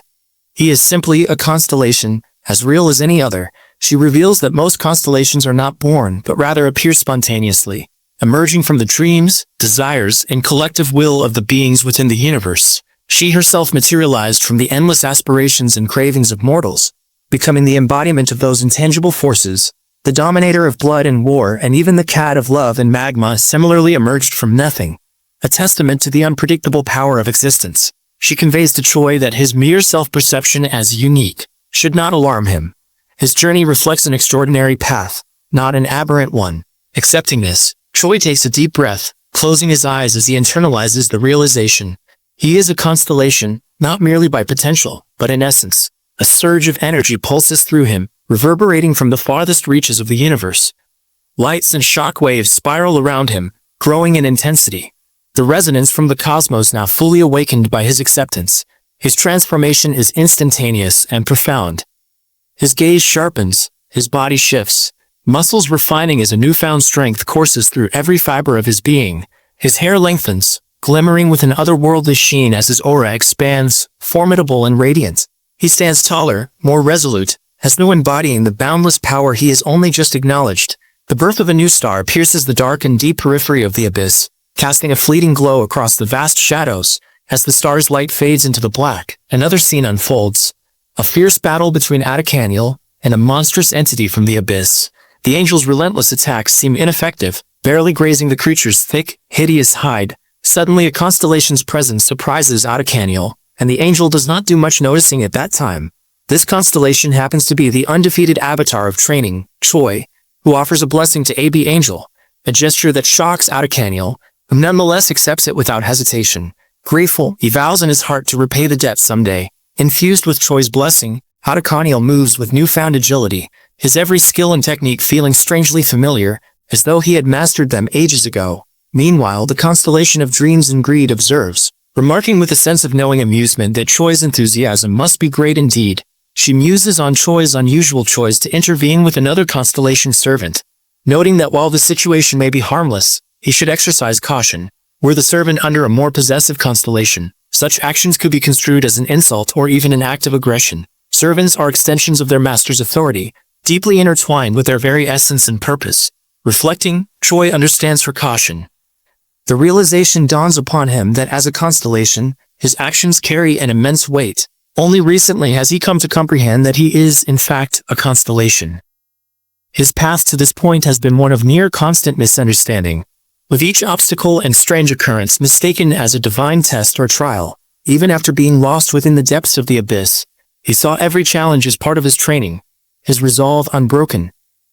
Looking back on his past choices, Choi feels the weight of his missteps. Yet he understands that they have shaped him. The past remains immutable, a foundation upon which he stands. The constellation of dreams and greed offers him guidance, explaining that a constellation's sight is far-reaching but not unlimited. She advises that when one gains a servant, they should focus on their servant's presence, attuning their power to extend their awareness. Choi realizes that, had he not pursued his own path, he would likely have ended up as someone else's servant. Now, through his authority, he can perceive his ally Onyx, the stone serpent, and his kin. It dawns on him that his existential power can expand his perception, allowing him a broader view. Yet he also notes the inherent limits. Even constellations cannot exceed the bounds of their own capacity, no matter how vast. Conserving power is futile, for existential energy naturally replenishes itself, but expanding beyond their own limits remains impossible. Constellations, he realizes, often use their servants to explore and navigate the unknowns of the infinite abyss. Relying on the shared perceptions of allies to understand this expansive realm, allies grant their sight to one another, building a network of shared visions and knowledge. Yet, even in this shared sight, Choi recognizes a limitation, a point in the abyss where his vision cannot penetrate. The constellation of dreams and greed acknowledges this, explaining that she has hidden certain realms within her domain, particularly the places where she traps her nightmares. These hidden zones are tucked away, unreachable even to allied sight, masked from prying eyes for reasons of pride or secrecy. Curious, Choi questions her reasoning. and she admits it is a matter of personal embarrassment. His servant Arnie was specifically chosen to guide him here, selected for his rare ability to control his desires. In a realm where nightmares often succumb to temptation, Arnie's discipline is a rare virtue. Before Choi departs, the constellation of dreams and greed offers a parting sentiment. Finding it refreshing to encounter a constellation capable of expressing gratitude, she acknowledges his journey as a newly born constellation and advises him to proceed carefully, warning him against unnecessary fights with other constellations. In battles between constellations, the outcome is often decided by the number of servants one commands, as greater numbers bestow greater existential power. Choi ponders the existence of another sky beyond this one, an even higher realm. The position he occupies now, despite his years of relentless training, is merely the starting line, the precipice of the abyss of constellations. He asks if the constellation of dreams and greed knows anything about Earth, his place of origin. She admits only to having heard of it. A distant planet beyond the abyss, teeming with followers. Prominent constellations wait eagerly for the gate to Earth to open, viewing it as a rich ground for expanding their domains. The mention of Earth surprises her when Choi reveals his origin. To her, the very idea that a connection already exists between Earth and the abyss is astonishing. She imagines chaos unleashed on a vulnerable world. Yet Choi assures her that nothing seems amiss. Life on Earth remains strangely normal. He realizes that constellations are not yet waging open conflict over Earth. Instead, they bide their time, waiting for the right moment, wary of tipping the balance and inviting rivals to seize control. Earth's potential as a domain has not gone unnoticed, and each constellation seeks to cultivate followers, rather than risk draining power in senseless skirmishes. The constellation of dreams and greed observes that Choi is fortunate. His neighboring constellations are benevolent, for if they had been aggressive or malicious, they would have likely attempted to subjugate him without hesitation. Regardless of the risks, she voices a sentiment shared by many. The notion of leaving a home planet at the mercy of an unfamiliar constellation is unnerving. If a constellation were to claim Earth and its souls as servants, the benefits would be immense. Choi contemplates this, absorbing the implications of their conversation. Raising his hands, waves of energy radiate outward. His hair, grown long during his transformation, are now cut down by him with his bare hands. The constellation of dreams and greed regards him thoughtfully, asking if he intends to return to Earth, if he can truly hold on to his mortal self now that he is a constellation. Choi considers this, aware of the symbolic weight of his decision. To him, his long hair is an obstacle to his discipline and training.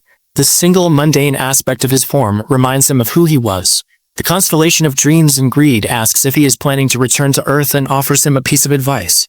Revealing himself as a constellation in the vicinity of Earth would be a reckless move, especially with neighboring constellations constantly observing and vying for influence. Even the most benevolent constellations, who seem to act out of goodwill, possess an underlying competitiveness and a distrust toward new contenders if they perceive him as a threat, especially if he seems to encroach upon souls they already view as their own. They would not hesitate to turn against him. Their power far surpasses his, tenfold over, and regardless of their nature, they harbor a deep-seated fear that he could steal what they believe is rightfully theirs. She understands the risks well, advising Choi to hide his powers, to conceal the identity that marks him as a being of Earth's origin. Her caution is clear. If other constellations discover that an Earth-born star has returned, it will inevitably upset the balance, forcing the rest of the constellations into an unwilling contest. This would expose him to attention he cannot afford, and stir conflicts that no alliance could hope to quell. Instead, she advises that he work quietly, blending into the fabric of Earth's humanity, seeking followers and worshippers in a subtle manner. By nurturing loyalty and admiration, Choi can slowly attract individuals whose souls willingly align with his essence, seeking his blessings. Only then, when the constellations of Earth are too late to notice his presence, will he have established a base of worship that no one could dispute. Choi feels a complex mixture of excitement and unease. He has never envisioned himself as a figure of fame or worship. In his mind, all paths in life are of equal value. But his companion, this constellation of dreams and greed, tells him that his goal cannot be achieved by modest actions alone. She knows he needs the charisma of a celebrity, the allure that makes mortals gravitate toward him. For Choi, it is an unfamiliar concept. He never desired fame, and the notion of becoming a public figure feels like stepping into a world far removed from his own. Yet, part of him understands this necessary transformation. There is one particular constellation on Earth who knows of Choi's past, a fact that complicates his plans further. His companion suggests that they consider allying with this constellation, adding another to their alliance, even a small one, could prove invaluable. When she questions how he came to know this constellation, Choi hesitates, reluctant to delve into the complexities of his past. Eventually, however, he gives in, relaying the story as plainly as he can. He recounts the strange meeting with the goddess of balance, a mysterious figure who guided him into the depths of the abyss. His companion listens, unimpressed by his narrative, dismissing it as retarded. She had, it seems, heard tales of this goddess of balance before, and her dismissive response brings a touch of self-doubt to Choi. It is clear that foresight, even in a place as chaotic as the abyss, is a rare and often mistrusted gift. Those who possess it can glimpse shadows of the future, but without a keen mind to interpret these visions, they risk becoming little more than a burden. She warns him against relying on such visions and cautions him against recruiting constellations who lack the wisdom to wield foresight effectively. Their discussion is interrupted by the cat of lava and magma. The cat reminds them that now is not the time for pickiness. They need allies, regardless of their strengths or faults, if they hope to stand against the dark constellations that threaten them all. Choi considers this advice carefully. He knows that alliances come with risks, and yet, the prospect of forming a coalition appeals to him. The goddess of balance, an elusive figure in his life, remains a potential but unconfirmed ally. He cannot gauge her reaction to his newfound identity, nor does he know how to contact her. When he asks if either of his companions have heard of the goddess's whereabouts, they respond with indifference. To them, she is an insignificant figure, unworthy of attention. Choi feels a pang of determination. Though he has garnered several powerful allies since his awakening, the journey back to Earth remains an elusive goal. He realizes that finding his path will require relentless searching, but the goddess of balance might offer him a clue. If he encounters constellations who know her, they might help bridge the gap, drawing him closer to Earth and, ultimately, his purpose. Later, Aruni comes at his command and escorts him around the territory. When asked about his plans to return to Earth, Choi explains that he must wait for a unique piece of equipment. The cat of lava and magma is forging it, and Choi has no choice but to remain until the process is complete. The servant nods, understanding the magnitude of such craftsmanship. If the cat's skill is anything to judge by, the equipment will be legendary, perfectly tailored to Choi's powers. As they walk, the servant asks where he would like to go next. Choi requests to see a place known as the Well of Enlightenment, a forbidden training ground designed to test the limits of one's desires. After a short walk, they arrive in an old rundown room. He learns that many nightmares have attempted to train here, only to lose their minds under its intense trials. The well, deceptively simple in appearance, demands a person to lift a bucket of water from its depths, but the water's weight mirrors the strength of the desires harbored within the person attempting the task. Even the most focused meditation cannot ease this weight, which presses down relentlessly, increasing as one's desires intensify. Choi steps forward, gripping the rope attached to the bucket. He pulls, feeling the weight of his own ambitions, memories and longings bearing down on him. As he struggles, voices echo from the well, whispering temptations and regrets, calling him to abandon his powers and return to Earth.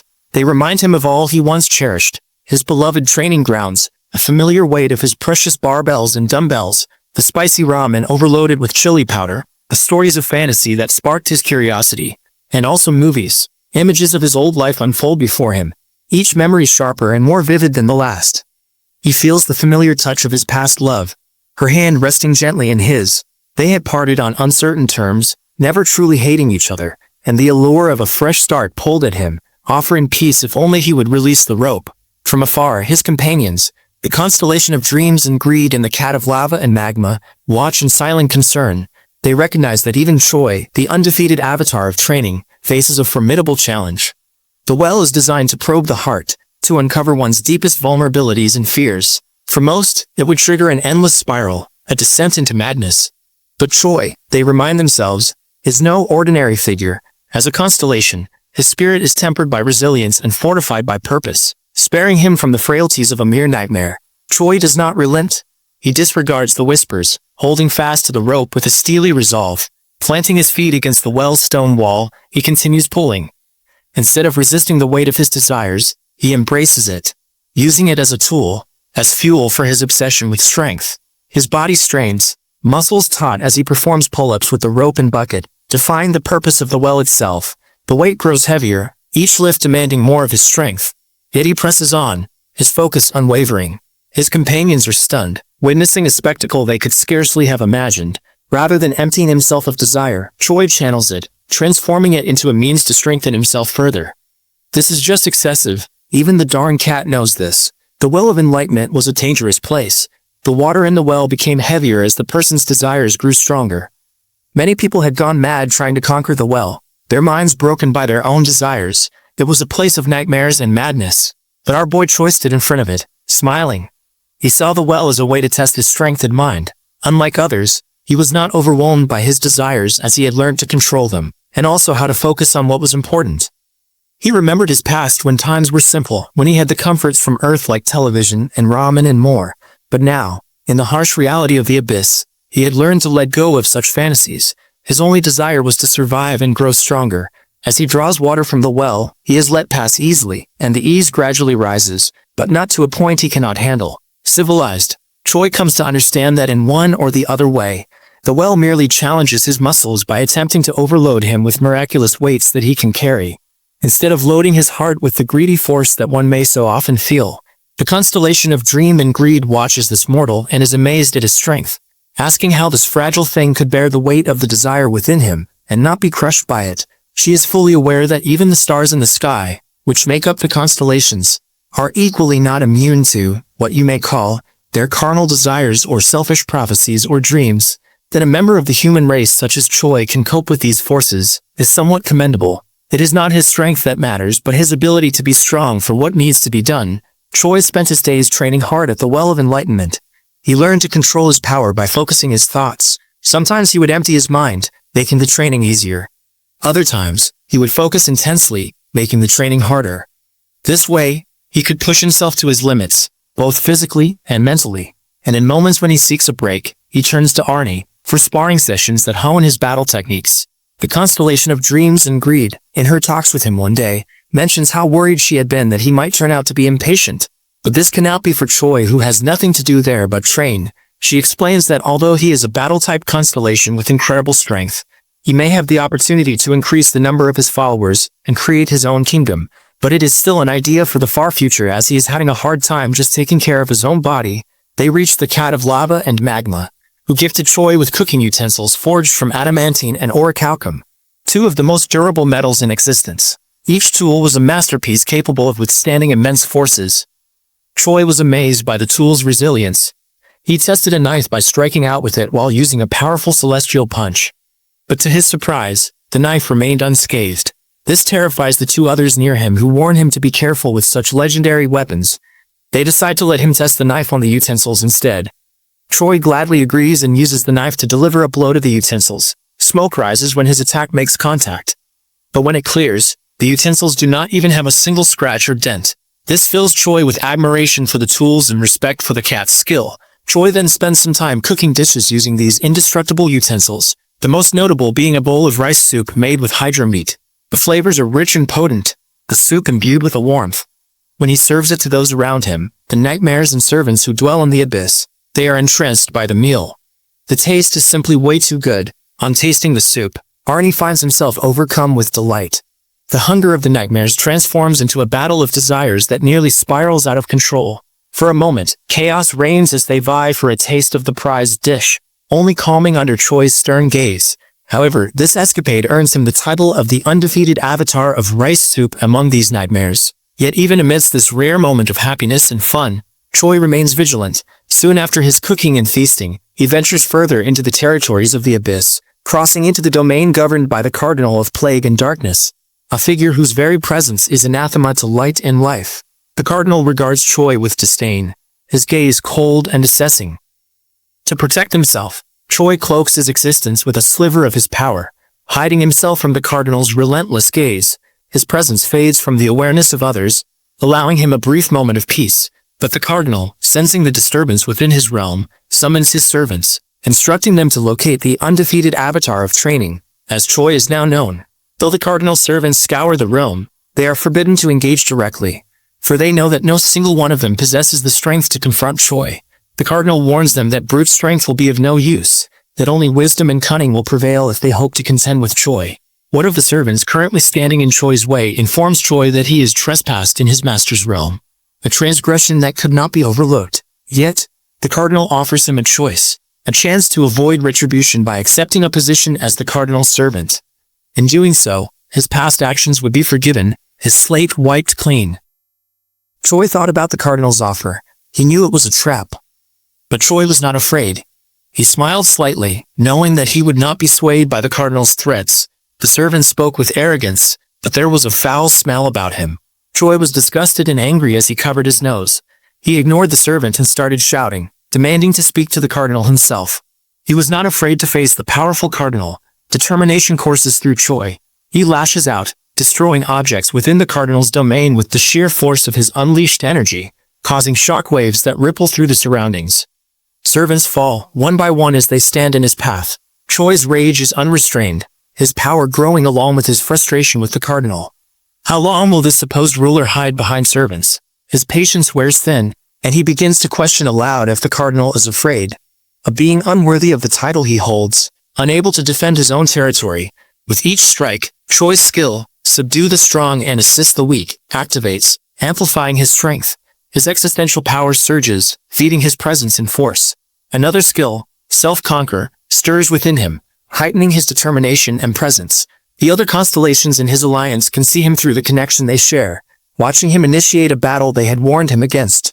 The constellation of dreams and greed urges him to reconsider. The cat, a fellow constellation ally, queries his actions with alarm, wondering if Choi's fury stems purely from the Cardinal's trickery. But Choi's mind races with clarity. He remembers his struggles in the abyss, clawing his way through challenges and surviving as a weak human in hostile realms. The Cardinal's offer is nothing but a slight to him, a reminder of his past vulnerability. No, he refuses to go back to those times. He realizes now that he must forge his own path as a constellation, even if it means risking his existence against this powerful foe. As Choi's inner resolve hardens, his hidden skill, Celestial Meteor Blast, awakens, merging with his divine celestial technique. The initial determination of the avatar of training floods his veins, stronger than it has been since he first entered the abyss. All the pain, the challenges, the humiliation, the memories return to him, fueling his resolve. No longer is he a mere constellation hiding in the shadows, frightened by older, more powerful beings. He feels the weight of his struggle lifting, replaced by the fierce pride of someone who refuses to bend. The Cardinal of Plague and Darkness finally appears, his descent casting an oppressive aura that fills the battlefield. The servants who have managed to survive Choi's initial onslaught rejoice, celebrating the arrival of their master. The Cardinal's presence is formidable, and his expression is a mix of contempt and irritation, as though he cannot comprehend Choi's audacity. The Cardinal of Plague and Darkness studies him, calculating. In his mind, he weighs the risks. Defeat would mean complete annihilation, an erasure from existence. Yet if he were to back down, his honor and authority would be shattered, and the other constellations would mock him, seeing him as weak. But before he can talk to the newcomer, he is attacked in a sudden burst by Choi. Still, Choi is undeterred. He senses the disparity in their existential power. The Cardinal's force is indeed overwhelming, but Choi knows he cannot falter. Prolonging the fight would be a death sentence. He needs to act decisively, to strike with every ounce of strength he possesses. Without hesitation, he charges his fist, gathering every fragment of his celestial power, focusing it into a single, concentrated force. His celestial punch, he drives it forward, aiming directly for the Cardinal's chest. The impact reverberates through the air, sending shockwaves that ripple outward. The Cardinal of Plague and Darkness recoils, pain flashing across his face. Physical combat is foreign to most constellations, beings of energy and essence who rarely confront each other so directly. Yet here, at this moment, he feels the raw intensity of Choi's assault. Confusion flickers in the Cardinal of Plague and Darkness's eyes as he attempts to process what has just transpired. Was this some form of magic? His servants watch in awe and horror, unable to comprehend their master's pain, a sight they have never witnessed before. And Choi, fueled by the knowledge that his attack has worked, wastes no time. He charges again, launching another celestial punch, his own presence flaring with existential power. Every punch drives his fury and defiance deeper into the heart of the battlefield. As Choi continues his flurry of attacks, he wonders if the Cardinal has some sort of hidden move. The Cardinal might just be luring him in by faking weakness. Little does our cute Choi know that the Cardinal is not feigning a darn thing. The Cardinal is just weak. Meanwhile, the servants and followers of the constellation watch in reverence at the battle unfolding in front of their eyes, viewing it as a beautiful and heavenly sight. Although it is actually a devastating battle, yet they cannot grasp the flow of the battle and are still underestimating Choi as being weaker and incapable of challenging their master. With each passing moment, Choi's resolve only grows stronger, his attacks fiercer. He channels every ounce of his determination into a final, devastating strike. The impact is earth-shattering. The Cardinal of Plague and Darkness reels, his essence wavering, fragments of his power dissipating into the air. Choi stands over him, breathing heavily but unbroken, his gaze unwavering as he stares down at his foe. In that moment, Choi realizes he has forced the Cardinal of Plague and Darkness into submission, his own power and presence now undeniable. Choi knew that he had his opportunity to defeat the Cardinal of Plague and Darkness. In the murky depths of the abyss, the smell of rotting pus lingers heavily in the air, an almost tangible force of decay. Choi stands over the defeated form of the Cardinal of Plague and Darkness, his muscles tense and his mind alert, not fully convinced of his victory. The battle has been grueling, yet he cannot deny the surprising outcome. Against all odds, his last strike has been powerful enough to bring this once feared mid-level constellation to his knees. The Cardinal lies on the ground, too weakened to rise, pleading for mercy, his voice wavering as he swears allegiance and offers everything he has. His territory, his servants, his name itself. Choi feels a strange sense of disbelief creeping through him, a suspicion that this is merely another trick in the Cardinal's arsenal. Yet he can detect no deception in the words of the fallen constellation. Even so, he activates his celestial divine technique, feeling the energy surge within him, unwilling to lower his guard even for a moment. The constellation of greed and dreams in the lava cat observe in astonishment. For a constellation to surrender, especially to one who has not reached the highest ranks, is nearly unheard of. The lava cat reassures Choi, explaining that a sworn oath on one's true name in the constellation world binds the speaker to honesty. No falsehood can pass their lips. Choi's suspicions ease, though his mind remains wary. He questions why a powerful being like the Cardinal would willingly surrender. But the lava cat remarks that even constellations will yield if struck with enough force. As the Cardinal of Plague and Darkness continues his pleas for mercy, Choi experiences a strange surge of power. The skill of subdue the strong and assist the weak activates, amplifying his own existence. His inner strength expands, flowing through him in waves. The skill of self-conquer also activates, reinforcing his resolve and sharpening his focus. Choi can sense the Cardinal's kingdom, the domain of plague and darkness itself. A grotesque land where rivers flow with putrid pus, and buildings stand as masses of decomposed tumors. He feels the presence of the Cardinal's servants, now bound to him. Yet the stench of the place is nearly overwhelming. In a firm voice, Choi informs the Cardinal that he has no desire to rule over such a realm or command the loyalty of its inhabitants. He tells the Cardinal to retain his kingdom and servants, caring little for these burdens. This decision shocks the Cardinal, who stares up at him in bewilderment. The War of Constellations is a brutal, all-consuming affair. The winner traditionally claims everything from the defeated, erasing their existence entirely to prevent any chance of retaliation. Yet Choi shows unexpected mercy, allowing the Cardinal his life and his domain. Relief floods the Cardinal's expression, yet something darker lingers beneath. The confusion and frustration of a powerful being shackled to another. The lava cat, watching with a curious gleam in its eyes, points out the unusual nature of Choi's choice, suggesting that he has made an error in allowing the Cardinal to retain his power and kingdom. But Choi remains undeterred. Kingdom management holds no appeal for him, and he relies on his martial skills and battle tactics rather than the structures of rulership. Remembering his training with Arnie, he recalls the strategy of staying close to his opponent to neutralize their existential powers, a tactic that has served him well against constellations. As his reputation spreads throughout the abyss, tales of the undefeated avatar of training, defeating the Cardinal of Plague and Darkness, echo among the constellations. This reputation draws the attention of the constellation of the Clockwise Needle, another mid-level entity that seethes with hostility. He speaks of his carefully laid plans, determined to resist what he perceives as an unworthy intruder. With a sneer, he derides Choi as a mere nuisance reeking of decay, swearing to protect his kingdom at any cost. Once again, Choi's skills activate, subdue the strong and assist the weak, and self-conquer, strengthening his resolve and preparing him for the confrontation ahead. He understands that he must battle not only this new foe but also the entirety of the constellation's kingdom, servants, and allies. The ensuing war is relentless, consuming over 2 centuries. Choi fights tirelessly, striking down each servant and shattering the defenses until, finally, he stands victorious.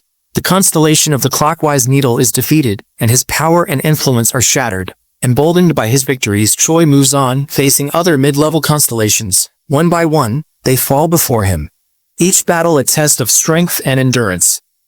Among them, he encounters the voice from the deep sea, a spectral entity renowned for its power over the abyssal depths. This constellation acknowledges Choi's prowess and suggests negotiation. Yet Choi's warrior spirit refuses to compromise. The two engage in combat, their clash spanning nearly 150 years, until Choi ultimately prevails. He then confronts another formidable foe, the Raging Old Man, a constellation with a reputation for boundless fury. The Raging Old Man is annoyed at the inactivity of other constellations, unwilling to allow Choi's unchecked rise. By now, Choi has formed alliances with the constellations he has defeated. With the Lava Cat by his side, Choi meets the Raging Old Man's challenge. Their combined might overwhelm the old constellation in a mere 6 hours, driving other constellations to flee in terror. Despite his victories, Choi feels a sense of melancholy, unable to find any path that leads him back to Earth. His skill in cooking, a modest B-rank ability within the Abyss, gradually evolves through constant practice. Advancing to an impressive A rank, the act of hunting and cooking monstrous creatures becomes his cycle, his strange ritual of survival and growth. Each encounter, each meal, reminds him of a story he once read, a novel titled The Day of Idyllic Slaughter. He wonders if his life has become an endless loop of fighting, eating, and repeating. One day, as he is sitting after his meal and resting, a mysterious gate appears in front of him. He knows such gates lead to new challenges, but wonders jokingly if this might lead to Earth. But imagine his surprise when he steps through and finds himself in a familiar landscape. The mountains, the fresh air, and the solid ground felt real. He could not believe his eyes. Was this really Earth? Yumsum Choi stood in a forest, unsure if it was really Earth. He looked around, confused and curious. The cat, who happened to be observing his moves, was also skeptical. It asked him if it was Earth, but he said he has to find people first to be sure. After walking around for a bit, he finds a village, but the structures do not look Korean. There was something different about it. He could not quite put his finger on it, but something was wrong. As they walked, the cat started asking if there were many kingdoms on Earth. Choi was surprised.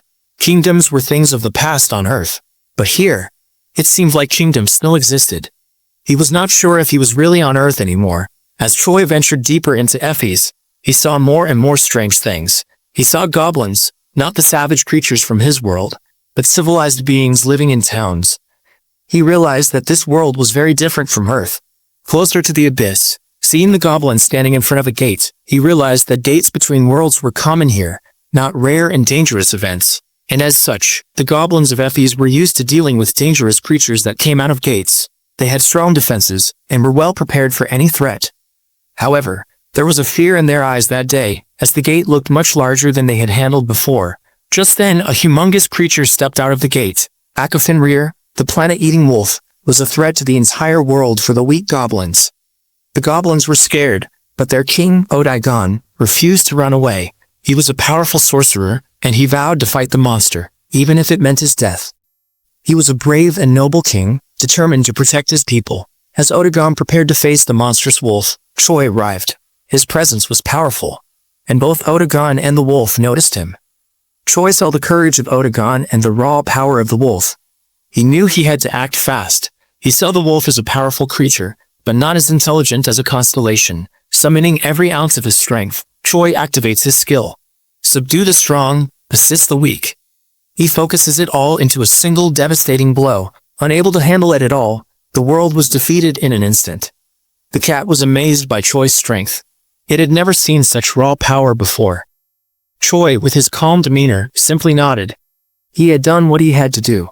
Choi does feel a bit disappointed that such giant and powerful beings had such low pain tolerance, but the cat explains that such beings do not have much experience fighting with opponents on par with them, and praises Choi for his strategy. After the battle, the goblins came out of hiding.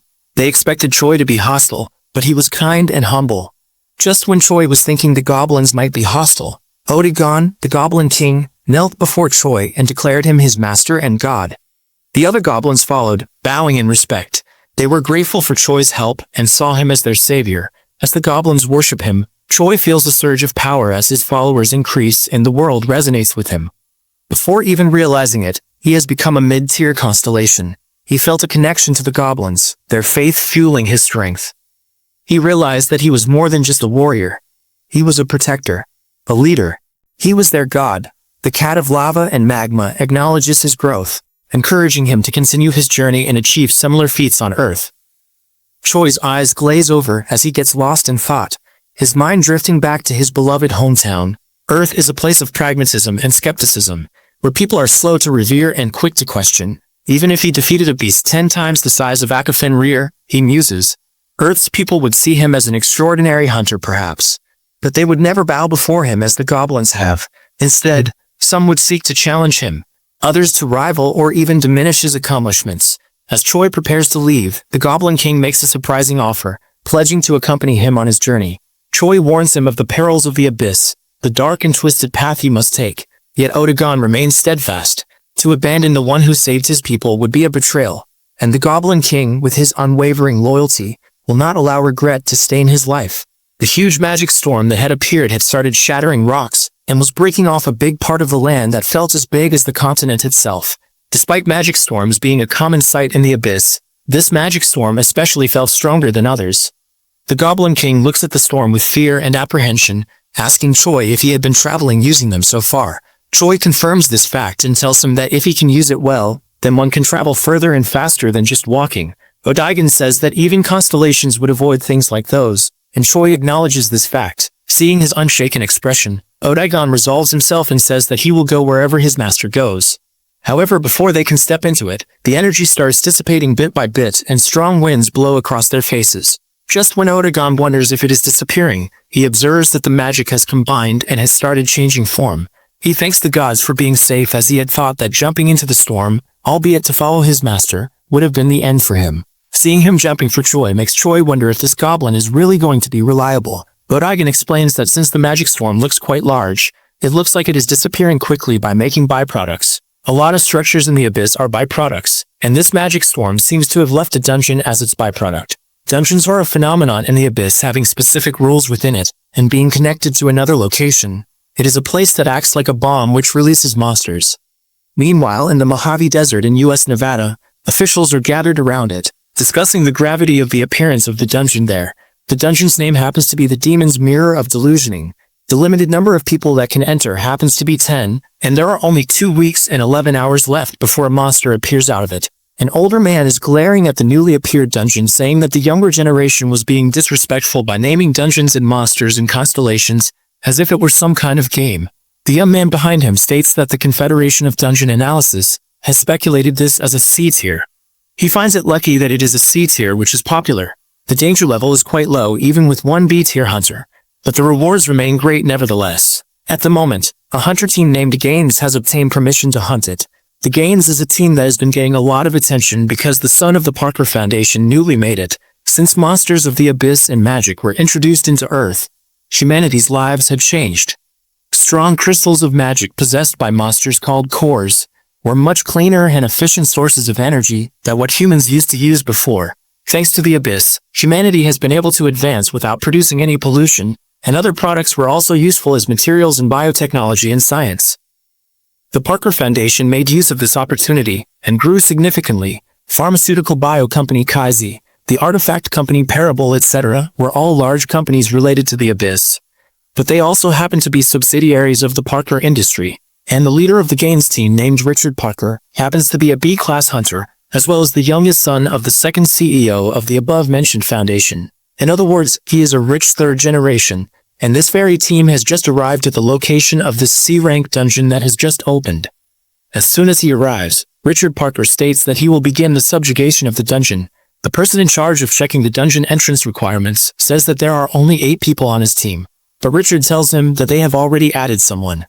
However, it is only an E-rank hunter named Clayton who recently awakened. On the mention of this fact by the inspection officer, Richard replies that there are already 7 C-class hunters, and he himself is B-classed, so there should be no problem at all to enter. Saying so, he pushes him aside and walks ahead. The inspection officer sighs as he knows that an E-rank hunter will not be able to do anything meaningful inside. The E-rank hunter is seen just carrying a huge backpack. One can get a lot of rewards from a C-rank dungeon. As long as one is lucky, one can even obtain items worth millions. So it is uncommon for an E-rank to participate. As the permission to enter is given, the E-rank hunter comes up to Richard and whispers that he has placed his trust in him. Richard smiles, telling him to just stick to the plan. The old man who had been with the inspection officer since the beginning says that the E-ranker looks like a slave and nothing more. Seeing the officer confused, The old guy explains that the E rank must have been hired with Richard's personal money. Since they could not get any extra supplies in the dungeon, Richard must have needed a porter to carry things for his team. The dungeon countdown pauses, seeing that hunters have entered, and the inspection officer is about to go back and report this. But just then, there is a huge wave of magical energy and everyone panics, wondering if monsters might start pouring out of it. The old man still has his composure as he says that it would have been better if there were monsters coming out of it, but the dungeon had increased in size. This had become a fatal but rare case where there had been a mistake in the determination of the rank of the dungeon. The old man says that it might even be closer to an A-rank dungeon at this point, and nothing can be done about the team gains that have gone in. Meanwhile, within the dungeon, the hunter team is unaware of the terror they have set foot in, only thankful that it is not some kind of a swamp. The old man outside, who appears to be high-ranked, is quick in ordering the inspection official and tells him to send a report to the Confederation of Dungeon Management, and also to send a call to the Parker Foundation. Since one can never be too sure of what might happen, it would not be right to let the faint glimmer of hope die, the hope that the team might still be saved. It was the first day of the hunter group. Janus, embarking on the task of clearing the dungeon known as the Demon's Mirror of Delusion. Richard Parker led the team into the cave, and the hunters accompanying him were murmuring among themselves about the cavern's vastness. The cave appeared suspiciously large and was enveloped in darkness and dampness as they ventured deeper into the underground labyrinth. As they proceeded, they stumbled upon a dilapidated structure filled with countless broken tombs. One of the soldiers suggested that they should prioritize finding an exit route first. However, Richard dismissed the suggestion, instructing the soldier to search for the exit alone, while he and the rest of the hunters would focus on locating the boss monster. Richard ordered the team to investigate the spaces between the buildings, as such gaps were ideal hiding spots for monsters. He also emphasized the importance of surveying the surroundings and using strengthening magic as necessary. In dungeon exploration, there are typically only two ways to escape. Either locate the exit connected to the outside world, or defeat the boss monster, which serves as the dungeon's core. In a C-class dungeon like this one, finding and defeating the boss monster was deemed the more efficient option. Soon, the boss monster's location was identified, and the hunters anticipated an ambush. Richard, maintaining his composure, ordered the group not to let their guard down and to get into position, as the creatures they would face were merely C-rank. As the team prepared to confront the monsters, they discovered the adversaries were ghouls. However, these ghouls were far from ordinary. They were classified as S-rank. Despite their rank, they held little monetary value. One of the hunters efficiently dispatched a group of ghouls using a flame arrow. The power of second circle magic was sufficient to eliminate the ghouls, but their numbers were overwhelming. It seemed as though the ghouls were endless, forcing the hunters to conserve their spells for a more focused attack. Although the ghouls themselves were not individually powerful, their sheer numbers demanded careful planning, with area of effect magic being the most practical approach. As the ghouls kept advancing, the hunters began to experience mana sickness. Their exhaustion grew evident, and they realized they could not hold out much longer. The effectiveness of their flame arrows was diminishing, and Richard, aware of the worsening situation, decided that if they continued to rely on magic, the entire team would succumb to mana sickness. He instructed the hunters to move forward and follow his lead as he forged a path through the onslaught. Typically, clearing a C-class dungeon is manageable as long as the team has at least one hunter ranked above C. For gains, with B-rank hunter Richard Parker on their side, this dungeon should have been an easy challenge. However, it quickly became apparent that something was amiss. The ghouls seemed infinite in number, surrounding the hunters from all sides. Despite their efforts, the situation grew increasingly dire. As the relentless ghouls closed in, one of the broken tombs suddenly erupted, and from within emerged the Goblin King, Odaigon. He and Troy had been teleported into the dungeon together, but Odaigon appeared visibly affected by teleportation sickness.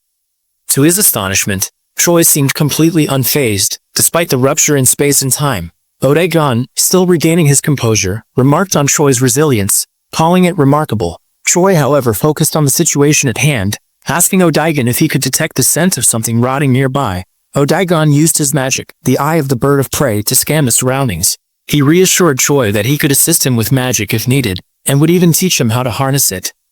As Odaigon scouted ahead, Troy directed his attention to a mine Odaigon had just passed. The ability of certain constellations to perceive their servants' surroundings as though through their own eyes gave Odaigon an unparalleled advantage, akin to a reconnaissance drone in a game.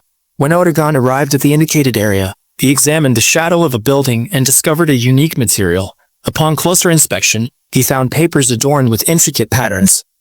Judging by the effort put into the design, Otagon deduced that the papers likely contained valuable magic, possibly created by the civilization that had built the ruins. As he continued his exploration, Otagon uncovered a massive army of ghouls, numbering in the thousands. Alarmed by the discovery, he asked Choi if he should eliminate them all. Otagon suggested using a 7th circle area of effect magic spell, which would obliterate the ghouls and reduce the surrounding structures, and possibly even the boss, to dust. However, Choi cautioned Otagon to remain calm. The mere presence of ghouls suggested that someone might be trapped in the ruins. With this realization, Choi resolved to advance further and assist those in need. If his instincts were correct, the individual trapped within the ruins could be instrumental in guiding them back to the surface. Without hesitation, Choi led the way. Determined to save whoever might still be alive amidst the chaos, Otagon stands in complete surprise as Choi reveals his intentions of aiming to reach Earth. The discovery Otagon made earlier at the square turns out to be food commonly consumed by humans on Earth.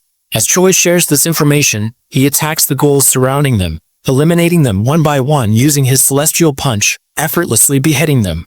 The book Choi found is revealed to be a food and nutrient guide tailored for C-type hunters. This revelation astonishes Otagon, who finds it difficult to comprehend the peculiar tastes of humans. Choi asks Otagon to use magic to transform himself. He explains that encountering those trapped in their current forms could create complications, since not all goblins in the abyss lead civilized lives. Humans, who frequently encounter goblins in dungeons, harbor deep mistrust toward their kind. Otagon is shocked to learn that someone is suggesting he assume the role of a monster. Choi explains that such is the nature of humans. Urging Otagon to come to terms with this reality, he insists Otagon use circle magic polymorph to transform into a human. As a human, Otagon's appearance is strikingly handsome. He admits he was considered attractive even among his fellow goblins, although his clothing resembles that of a fantasy magician. Despite this, his human form convincingly passes as one of Earth's inhabitants. Otagon recalls the advice given by the constellation of Greed and Dreams, who once told Choi to change his identity before setting foot on Earth. Choi chooses to revert to how things were in the past, a decision he finds relatively simple. Meanwhile, the ghouls surrounding them seem to be behaving strangely, merely circling the area instead of attacking outright. This behavior makes Choi wonder about the nature of the boss monster controlling them and its hidden location.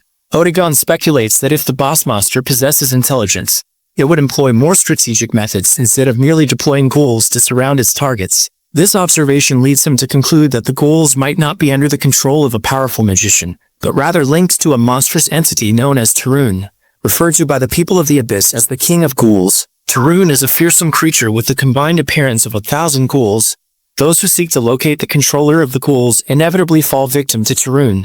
Though formidable in appearance, Tarun is a pitiful foe for individuals like Otagon and Choi, who operate on a completely different level of power. However, for less skilled adventurers, the overwhelming numbers of ghouls spell certain death. Elsewhere, Richard Parker and a group of hunters are struggling to survive. The hunters have been hiding in the depths of the dungeon, with their food supplies completely depleted. They are left with nothing to consume but boots and gloves, their dire circumstances worsening with each passing day. The hunter group, known as Gaines, has spent 28 grueling days raiding the Devil's Mirror of Delusion. On the first day of their mission, they lost a significant portion of their supplies, but managed to find temporary refuge in a secluded building. The ghouls repeatedly snatch away the hunters' remaining food and water, forcing them to abandon most of their provisions in their haste to escape. The group secures themselves inside a building, closing off all entrances. They crush one ghoul that attempts to breach the opening, using flame marrow to incinerate it completely.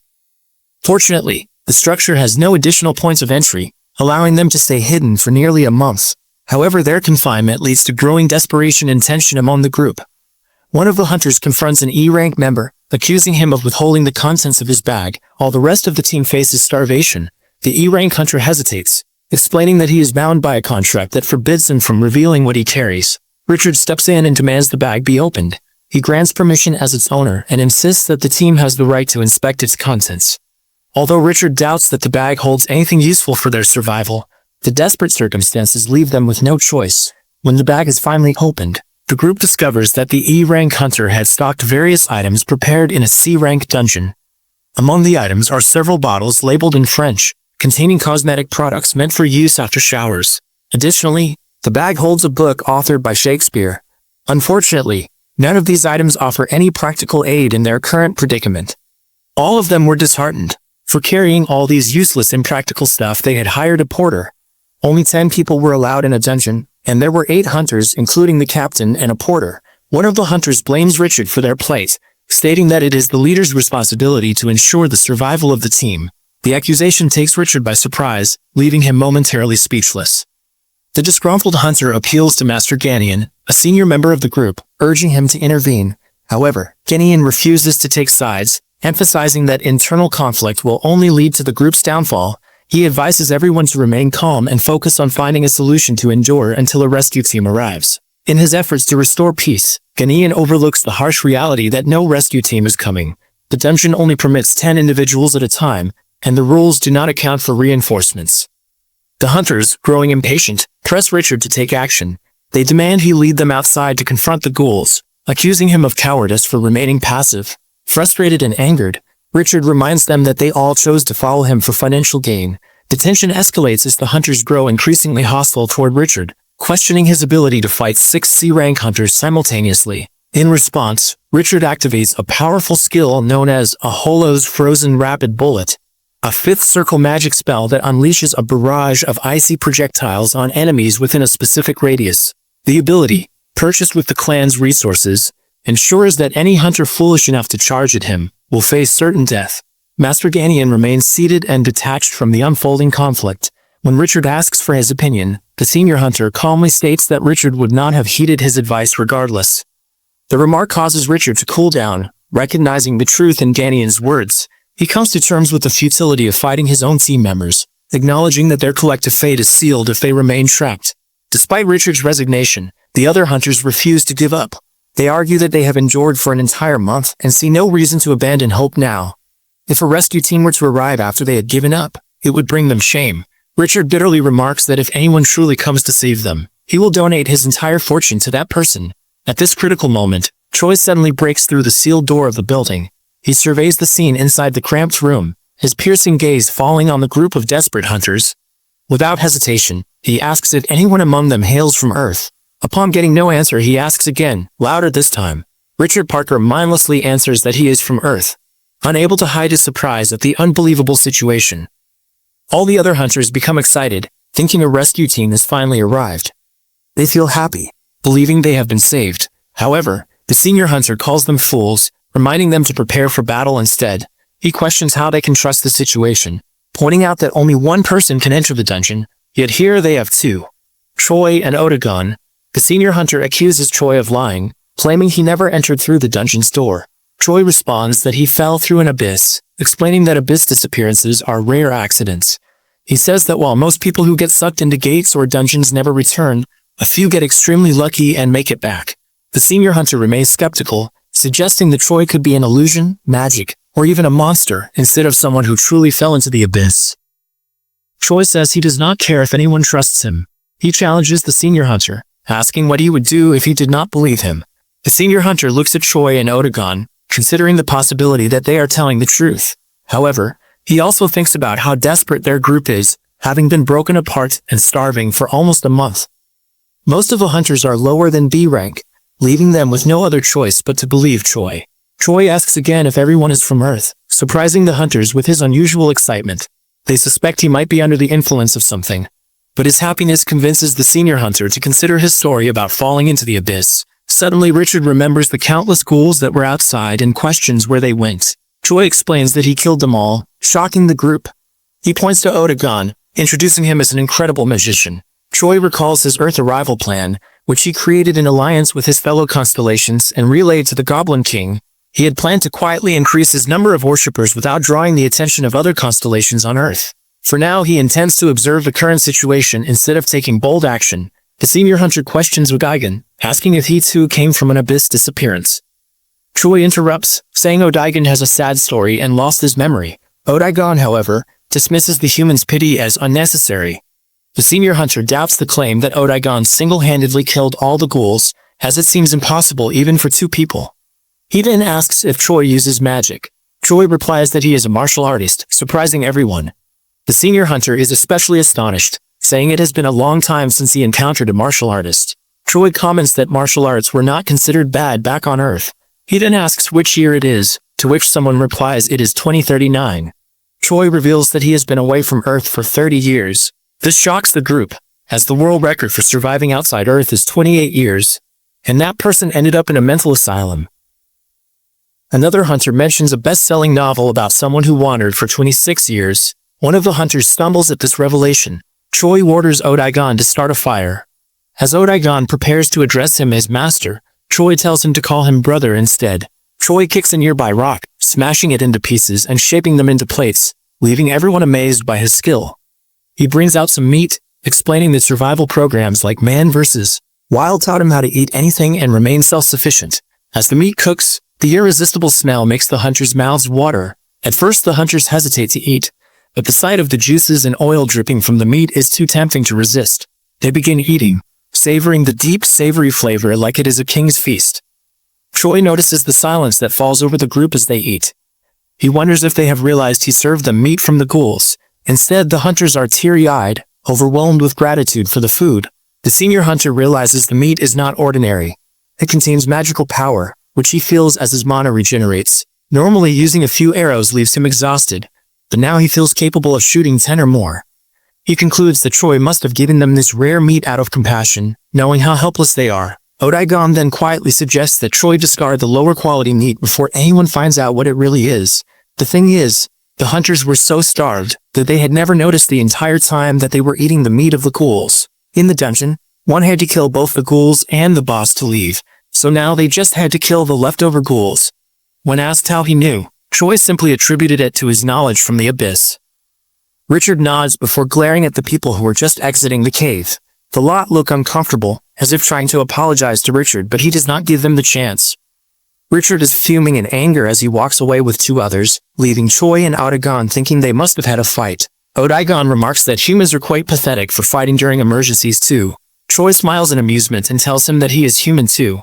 Odaigon panics and says he did not mean to mock him. A while later, while Odaigon is standing at a distance, the uncomfortable lot of C-rank hunters who were on bad terms with Richard at the moment act utterly respectful to Odaigon. They try to sweet-talk him with the purpose of looking for a new boss. But such flattery does not please Odaigon, instead disgusting him. He states that his master had told him to stay put, so he is not doing anything else.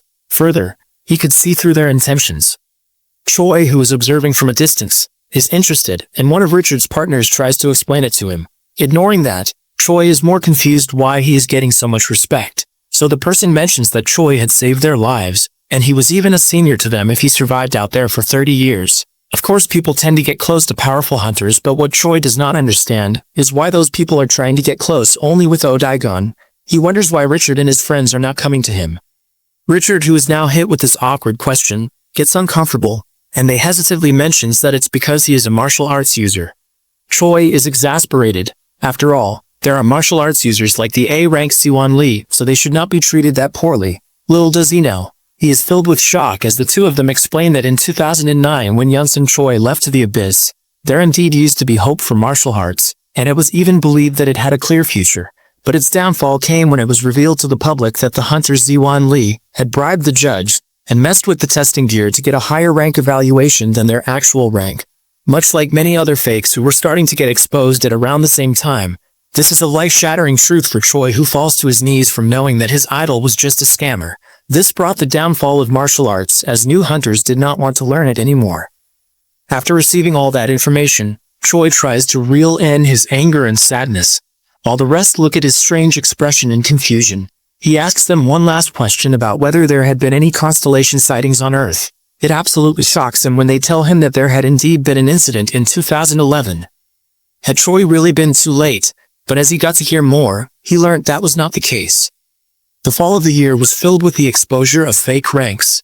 But one particular day, a humongous gate appeared in the sky and an entire army of gigantic, mindless monsters poured out of it. The army clearly aimed to take over Earth and give the souls to their constellation. Choi is taken aback and asks just what had happened to Earth in that case. Seeing him panic, Richard's partner tells him to calm down. They had apparently managed to stop the monsters, albeit with numerous sacrifices of hunters who were all mobilized. As Choi learns of this fact, he thinks there is nothing else left for him to do, and feels that his years in the abyss have gone to waste. He wonders if the goddess mistranslated her own vision, or if it was wrong to begin with. But the constellation of dreams and greed notifies him that it was not just a small fight that mortals would have been able to stop even with their combined power. After all, it is not just about being strong or weak. It is about how constellations and mortals are completely different entities. And no matter how many hunters there are, they will be nothing but bugs to the constellations. Of course it felt strange, so Choi asked Richard and Co. how they defended against the constellations. They told him that it was closer to an armistice. They were not confident that they could conquer more land, and it was too costly for the humans to regain their land. Although it is true the truce could not just stay forever. At least it was working for now. It was thanks to the other constellations of Earth who promised to protect them. Hearing this, even the constellation of dreams and greed and the lava cat understand what must have happened. Even if constellations invade, they give power to their avatars and send them instead. Choi's was just a special case. While the balance was a bit off due to the attack of the new constellations, it ultimately returns to like how it was when the Abyss was first introduced. A situation where they tried to avoid an all-out war. Despite their greed for souls, they were not really prepared to suffer losses on their own end for them, so the truce lasted. Choi is still a bit sad about hearing all this. After all, he had trained for so many years only to find he was too late. The Lava Cat says that things are not so simple. Dream Girl also points out that the situation on Earth is not over yet even if he is a few decades late, because truces do not last forever. Further, there are way too many constellations that might invade in the future that will not be interested in a truce. Choi understands that if the situation turns out that serious, then Earth might become the center of the battle between constellations. Meanwhile, Odaigon is out clearing a few monsters here and there, and the people against Richard are following him around just throwing praises into the air. While Odaigon is disgusted by their behavior and walks away while the others can only imagine how well they might do if he goes to Earth as he is close to an A-rank mage at the very least. As Choi sees the annoyed Odaigon walking towards him, he wonders if he is going to be alright. Richard is glaring at the opposite party and Choi asks if he wants to fight those guys. Richard refuses with a panicked expression. Although Choi had not meant it as a threat, but an offer of sincerity, Choi wonders if his morals are crooked after staying in the Abyss for a long time. Meanwhile, Lava Cat and Dream Girl, watching him like a darn live stream, are commenting that keeping a low profile might not be enough for Choi. If he were to be discovered by the constellations on Earth, he might become the trigger to the dreaded war. After assuring them that he will be careful, he asks Richard's partner how returners from the Abyss are treated. The guy says that they first check the returner's body and ask how he survived and then check if he has made a contract with an evil constellation. Seeing Choi's confusion, he further explains that after evil constellations invaded the Earth, making contracts with them became illegal in most countries.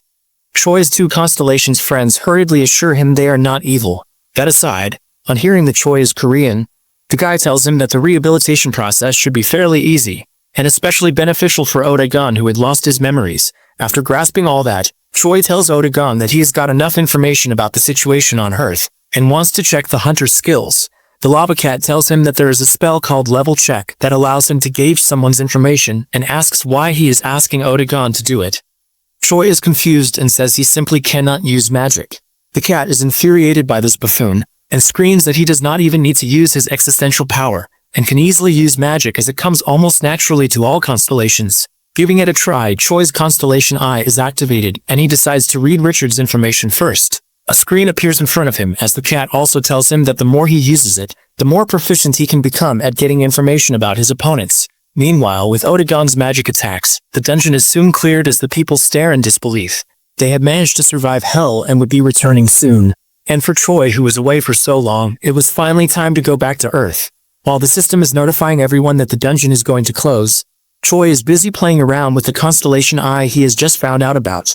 He is currently checking out the adamantium frying pan. What he believed to be just a good cooking utensil turns out to be an A-rank weapon. With self-conquer active, even this small training of his constellation's eye increases his existential power. Meanwhile, outside the dungeon gate, reporters and people from the organization are gathered, anxiously waiting for a response from the gate. Suddenly it starts emitting energy and thunderous red strikes, alarming them and prompting the reporters to retreat, while they are waiting for monsters to come rushing out. They are shocked when the gate starts disintegrating away, and a bright golden light shines out in its place. Choi feels a sense of satisfaction as he stares at the Earth's sky for the first time in thousands of years. Later on, Richard Parker is giving a report of the dungeon to an officer from the Confederation. The officer, however, is arguing that seeing the results, it could have been nothing but a C-rank dungeon. Even though Richard tells him there were thousands of ghouls, the officer dismisses them as mere F-tier monsters. Despite not knowing the actual strength of the boss there, he says they have to label it as C rank and cannot do anything about that. He merely wishes him well on his safe return, and that marks the end of their discussion. Meanwhile, Choi and Otagon are lounging in the rehabilitation center where Choi is surprised to find from online news articles that Richard is quite the celebrity. Otagon is a bit surprised as he felt no signs of royalty from Richard, and Choi dismisses that. He is more interested in how he can understand English well even though he is not good at it. The lava cat tells him that the constellation's eye can see through a lowly existence, and it would be weird for a constellation not to be capable of understanding mortals' languages. Just then, the lady doctor comes in and tells him that the results of his tests show that he is quite healthy. Further, his body looks so perfect that it is as if it was given by some god, and they find his mental state to be stable as well. Since it had been 30 years, she feels he might have a hard time rehabilitating and offers help if he wishes to move to another country. Choi has a feeling she does not want him here and just gives vague answers. On the other hand, Otagon seems to be getting approached by various people in suits who are trying to pull him over to America and enticing him with offers for hunters, such as the treatment that high-ranking magic users receive that martial arts users can simply not relate to. With a sigh, Otagon finally states loudly that his answer will always remain the same.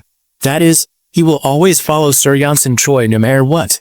The agents are curious as to why Otagon is so loyal to him, but Choi does not divulge any information while having a playful smile on his face. The American agents can only speculate that it must be because Choi had been the first person Otagon saw after losing his memories. Knowing that Choi might be their key to Otagon, they try to make a few offers to him while asking if he really wants to move to another country.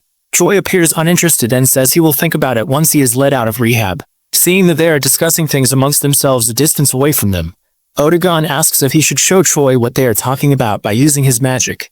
On receiving his master's agreement, Otagon uses magic to let Choi hear their speech. They are discussing how Choi might actually stay in America after getting his green card, even if it is for a short while. However, another is more worried that other nations would also try to scout the magic user Otagon.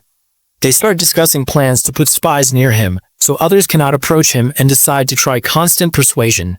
When Otagon asks if he can get rid of any spies, Choi simply tells him they should not complicate things or spill blood. There are still a few more processes a returner must go through before receiving a hunter's green card. While wearing patches, Choi is made to sit on a chair and take a test. The test mostly involves questions regarding his contact with evil constellations, and writing a paragraph that mocks evil constellations he might have come in contact with. After all, that is the best way to determine if someone has made a contract with an evil constellation, since servants cannot mock their masters. Then there is a short test of their mana using a crystal ball. Choi is told to inject mana into the ball, which will supposedly help them measure how much mana he has. He decides to push in a lot of it, and the crystal ball starts glowing golden in color. The scientist is amazed at this, and before they know it, the crystal ball itself shatters into fragments with bright light, and tendrils of energy still being emitted from it. Choi says he still has some left and asks if he should do it again, but the startled examiner refuses, saying it is not necessary. In order to move around more freely, he has decided it will be better to get a higher rank than 30 years back and expects an A rank. The crystal ball meant for measuring mana had much more mana than the average hunter, so it would normally change color to calculate how much mana one had, but Choi's mana reserves were way beyond that of a normal hunter after all. The constellations ask if he really did not hide his power, or if he had erroneously failed to control his power. But although he is not used to holding back, the real reason he used all his power here is because he cannot let them find out about it out of nowhere. Earth was different from the Abyss after all, and one had to follow rules here. He cannot go looking for stronger opponents like he used to in the Abyss. The chance to rank up to an A-rank hunter was usually only given to a B-rank hunter and not a C-rank. For increasing his rank according to plan, he would have to take every chance he gets. Just then, the examiner informs him that they are done testing and tells him to wait while they prepare the results. Thus Choi heads over to another room wondering what rank he will get. Little does he know that some scheme is at play, and the doctor has called someone from the Imbitus clan to inform them of Choi's details. Later, when the hunters get their rank cards, Otagon turns out to be a B rank, and Choi turns out to be C+ still, and his age was registered as 57 while he was supposed to be 28. He wonders if the average mana for hunters increased throughout the past 30 years, when a familiar voice calls out from behind. Richard Parker has just arrived, and tells him that he would like to repay Choi back for saving his life. As Choi must not have any place to stay after returning back in 30 years, he invites him over to his own place of residence, letting him stay for as long as they like. Inside a car with Richard while traveling through arid lands, Otagon tells Choi that Richard's sudden kindness feels suspicious to him. Choi feels sad that Otagon has developed such a stereotype of humans. He tells him if he remembers when Choi slayed a calf in rear, and Otagon smiles smugly, saying he could never forget. After all, it was the day when he had saved them when they were in despair. And the fact was that Choi could not forget about it either. The goblins had praised him heavily and told him they had to pay him back somehow or the other. They had prepared gifts like acid slime baths and the offsprings of their nobility and more. While these might have been normal to do in their culture, Choi felt utterly uncomfortable at the gestures. Otagon, who hears about his uncomfort at this moment, is in absolute shock. Choi tries to push it aside and looks at Richard, explaining to Otagon that he probably wants to repay him back too. The Goblin King learns that humans might be annoyingly weak and greedy, but they still knew how to be grateful. Amusingly, Choi is still one of them, and Otagon forgot that fact yet again. Thereafter, Choi darts a conversation with Richard and learns that the Parker family is quite well known. Choi tells him he was wondering when Richard would give Choi all his life savings. Richard is flustered and anxious as hell on hearing that. Choi had overheard him saying he would give all his life savings to whoever saved him in the dungeon. Of course, Choi is just joking and the matter slides. He then proceeds to say that he does not want a lot, merely a place to settle in. Since he had been in the abyss for so long, he just could not get used to Earth yet. Unknown to them, a bearded guy watches their cars with curiosity from the mountains. Meanwhile, inside, Richard once again reassures Choi that it is absolutely fine if Choi stays at Richard's place. He can easily do that much for someone who had saved his life and tells Choi not to underestimate the Parker name. Otagon frowns and whispers to Choi that he feels Richard is being too arrogant after just lending a single house. Choi smiles and says one can indeed be arrogant if one has a large house on Earth. Just then, the tires of the car screech and the car goes out of control, skidding to a stop. The driver informs them that someone apparently crashed into the car. Choi wonders if it is an assassination from an evil constellation. But he dismisses that idea because if a constellation knew about him, they would have come themselves. Otagon offers to take care of it, but Choi suggests seeing who it is first. The first thing Choi sees on coming out is a maroon-colored Lambo that he had never expected to find in the middle of the desert. He thinks this is quite befitting for Americans. And not just Choi, but even Otagon can tell that the bearded person who just came out of the car is quite powerful compared to the average mortals he had seen recently. Choi finds it is an Asian and feels that he looks familiar. Richard Parker is the first one to recognize him and calls him Dragon Huang in a hurry. Coming forward respectfully, he introduces himself, and on being asked, acknowledges he is the youngest son of the Parker family. Richard is up in sweat and anxiety as Huang passes by him, while saying that Alex seemed to be worried that Richard had become a hunter. Small talk aside, the Asian approaches Choi and mutters dreamily that it really was Yunsung. Choi is absolutely taken aback as he realizes that it is the clan leader Gyeongnyeong he knew from before he entered the abyss. The person named Huang expresses his surprise when he heard that Choi was out of the abyss and in America. He had heard rumors, so he had come over right away. It is a meeting with his previous clan leader, so of course the air feels tense after 30 years. While they are staring at each other, Richard is the first one to break the ice, asking Choi if he knows Dragon Huang. It is Huang who replies and says that they are indeed acquainted. Meanwhile, Choi cannot help but overhear how the guards accompanying Richard were talking about Huang being an S-rank hunter and having remarried the 19th time last month. The entire situation felt quite chaotic for Choi. Was this the very same clan leader who used to say that B-tier dungeons were too much for their skills? Let us take a brief look back in time, when Seoul was not an exception to the invasion in 2011. During the disaster, every hunter clan there had fought against the endless army of monsters and the leader of the unbeatable class. Gyeongnyeong Huang was also among them. Thanks to the efforts of hunters like him, Korea had been able to withstand the invasion. After a long and harrowing battle, they had done all they could and protected all they could. They should have been heroes, not just as a title, but in the way they were treated too. But even in the hospital, they told one of the clan members that the healing magic is not covered by insurance. His legs were crippled, and they told him he did not even meet the requirements for the hunter healthcare rewards, as getting hit by fragments did not count. It was extremely hard to find a hunter who could cure an injury after all. After the horrible treatment that Korea showed them, he lost faith in his country and came over to America instead, where he heard that hunters were treated well over here. He was supported by them and was able to fight monsters, start a business, and even end up here at his point. Choi is surprised hearing his story and wonders just how rich Huang must be for the son of a rich family to kneel in front of him. Huang answers the question with another question and tells him he lives in Hunter's Hill, the most expensive neighborhood in Los Angeles. Of course, how would Choi know about how great Hunter's Hill was? Huang says Choi still speaks way too little, and recalls the day he had disappeared after leaving a small letter saying he was going training in the abyss. The clan members had known he was crazy about training, but did not think the crazy idiot was actually a psychopath. Some clan members even said they had to report him as dead as almost no one returns alive after entering the abyss. The old clan members even held a funeral for him.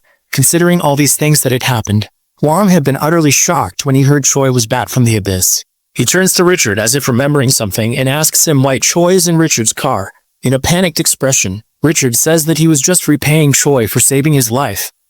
Huang ruffles his hair saying that he thought Richard was going to take him to his house to open him up or something. Since it was not the case, he forgives the kid as they cross the bridge and reach Los Angeles. Huang tells Richard to change the destination to his own house. Meanwhile, Choi is looking out the window, wondering about how 30 years really had passed, and how the technology looked so much more advanced compared to back when he was at Earth. Los Angeles, often called the City of Saints, had become home to many rich and honorable hunters and their clans after the gate opened. Not only those hunters but also fans who wanted to become clan members and merchants who focused on business with those hunters too, all settled in Los Angeles. This made it the city with the most hunters in the world. Juan is currently explaining how he had told the Americans to ensure that he is informed of all returners from the abyss, otherwise he would leave for another country. It had been fun seeing the FBI and CIA sending reports to him all the time, and Choi is surprised they do that all for him. Huang dismisses the surprise, saying that it's a small price to pay to keep him from leaving for another country. Choi is still looking out and sees a large building and remarks that Huang's house really is good, what with it being the size of an Olympic stadium and all. However, Richard informs him that it is probably just the house where Huang's servants live. The actual mansion is still a bit further up, and boy is Dragon Huang's residence like a damn palace. It's complete with private gardens and pavements lined with waterways and even an entire roundabout. The entire place is humongous. Seeing many hunters standing in the pavements, he wonders what is up. Huang tells him that they are waiting in line to see him.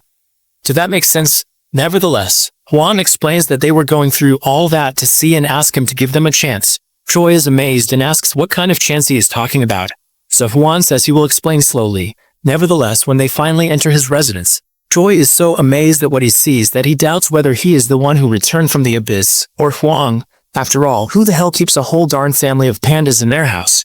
Choi asks if Huang stole them, but the clan leader dismisses it as ridiculous, saying that the Chinese government had sent them as a gift, begging him to go there. Seeing that Choi was still so ignorant about the situation, Huang snaps his fingers, and all of a sudden, many people in neat suits enter the room at once and stand in two straight lines. They answer to him, and he orders them to bring him the best tutors they can find, and teach Choi everything ranging from politics, economics, arts, world and local history, and every little subject there is to learn. But Richard comes out of Huang's residence and leaves. The driver asks him if it is really alright if he takes the chance to see Dragon Huang, since people wait for months for such a chance. Richard says he is a Parker, so he does not need to beg for a chance. Further, he feels scared as hell every time he is in his presence, so it's better for him to leave. Meanwhile, back in Huang's mansion, he has just now ordered his assistants to bring him tutors who can teach Choi common sense of the present and other miscellaneous knowledge. Just then, one of the servants speaks up, saying that the scope of subjects he is given is just too broad, and asks if there is any reason behind it. When asked for his name, he says he is his 7th secretary Jackson, but, oof, Huang fires him the very next moment. He reasons that the reason he hires them for a lot of money is to carry out his challenging tasks and orders, and not for talking back. Furiously, he asks the others if they think of this as a joke. There are swift replies, after which he starts picking on them one by one, blaming them for making excuses and not carrying out his tasks perfectly. After giving them all an earful, he turns back to Choi, who is looking ahead in shock. When Huang calls him to talk and get up to speed, the only thing Choi can say with a straight face is that his big bro has turned into a really shitty person. On hearing this, Huang looks hurt and asks why he thinks so. On hearing that he shouldn't fire someone for a single mistake, he calls over the 7th secretary he was just about to fire and asks him how long he had worked there and how much he got paid. The answer came to 2 weeks for $230,000. My God, he had given them that much. But Choi looks unconvinced and says the salary has nothing to do with how he treats them. Huang still refutes, saying that they get the highest salary, but if they make a mistake they get dismissed, so they know what they are in for. Choi shakes his head in disappointment, so even though Huang feels it's unfair, he tells the secretary that he is hired again. After the thankful secretary leaves, Huang asks if he really has to be in so much trouble, and Choi says that his former clan master should be a role model for others. Later on, a specialist in artifact and dungeon studies from Stanford is in a room with Choi to teach him about the situation in the world at present. On hearing her qualifications, our cute idiot Choi decides to introduce himself too, saying he used to bench deadliest and squat around 500 kilograms in high school. Putting humor aside, the teacher starts giving a brief explanation of events over the 30 years he had been gone. After around half an hour, Choi has gained a brief but shocking understanding that the place is occupied by evil constellations were China, North Korea, Europe, and Central and Southern America. The evil constellation invasion in May of 2012 hit Northeast Asia, but his birthplace South Korea was one of the countries that fought well and was not occupied. However, later many South Korean hunters went abroad to foreign countries, especially for benefits. Choi even learns that Hwang Gyumryung had also left Korea during that period, and feels sad thinking about all the things he must have had to go through. The Hwang he knew was timid and hesitant, but now he was an S-ranked hunter and swimming in money. The Lava Cat constellation says that things have turned out well, so he should make Hwang one of his avatars since Choi trusts him well after all. But when Choi starts wondering about how awkward the situation will be when he tells his clan leader the truth, he can pretty much guess that Hwang will suspect he is doing drugs or some other stuff. However, jokes aside, Hwang would understand if Choi explained everything seriously. Yet he seemed to have some reservations about him that the cat was curious to hear. However, the answer was not that he did not trust Hwang, but more of a fact that he did not want to drag his big bro into the affairs of the constellations. Later on, Hwang takes Choi and shows him around, finally coming to stop at a dome-like structure that looks like a greenhouse, but Hwang describes it as the jungle gym in his backyard. Coming inside, Choi sees that instead of looking like a backyard jungle gym, it looks more like a concert venue with all the empty space and glass walls. Hwang snaps his fingers and all of a sudden, the shapes making up the dome start darkening and a faint orange lining can be seen around each. Hwang and Choi start floating as Hwang seems excited that Choi is adapting pretty quickly. Meanwhile, Lava Cat is surprised at this magic as she calls the other side of the world magic. It is a popular spell among constellations that mortals should not normally know how to use.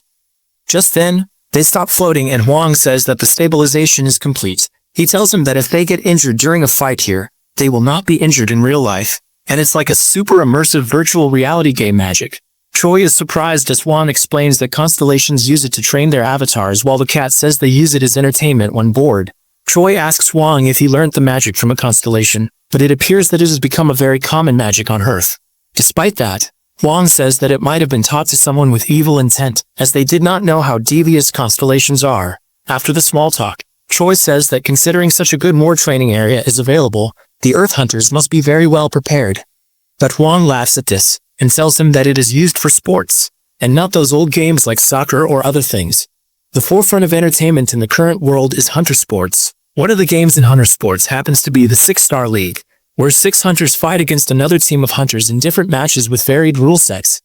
All in all, the stimulation of the game that Choi sees there looks pretty interesting. Just then, the system notification tells him that he is required to limit his strength. Otherwise, the other side of the world might break down. Choi understands because human cast magic could not possibly be enough for constellations, as system prompts continue to appear about his strength, agility, stamina, and other things getting limited. He feels surprised like he is carrying a lot of weights. Suddenly his title, Master of the Self, activates and notifies him that his power of existence will increase if he fights when his power is limited. This starts exciting our musclehead Choi, who grins, realizing that even this can be considered training. The Cat of Lava and Magma also tells him that this is a good opportunity, as other constellations cannot watch him when inside a dungeon or this spell, so he can use his power of existence however he likes. He wonders if he should reveal his identity to his young and make him his avatar, but holds back since he is still reluctant to involve someone who is living well. And either way, making others, for example, his avatars, fight was never his style to begin with.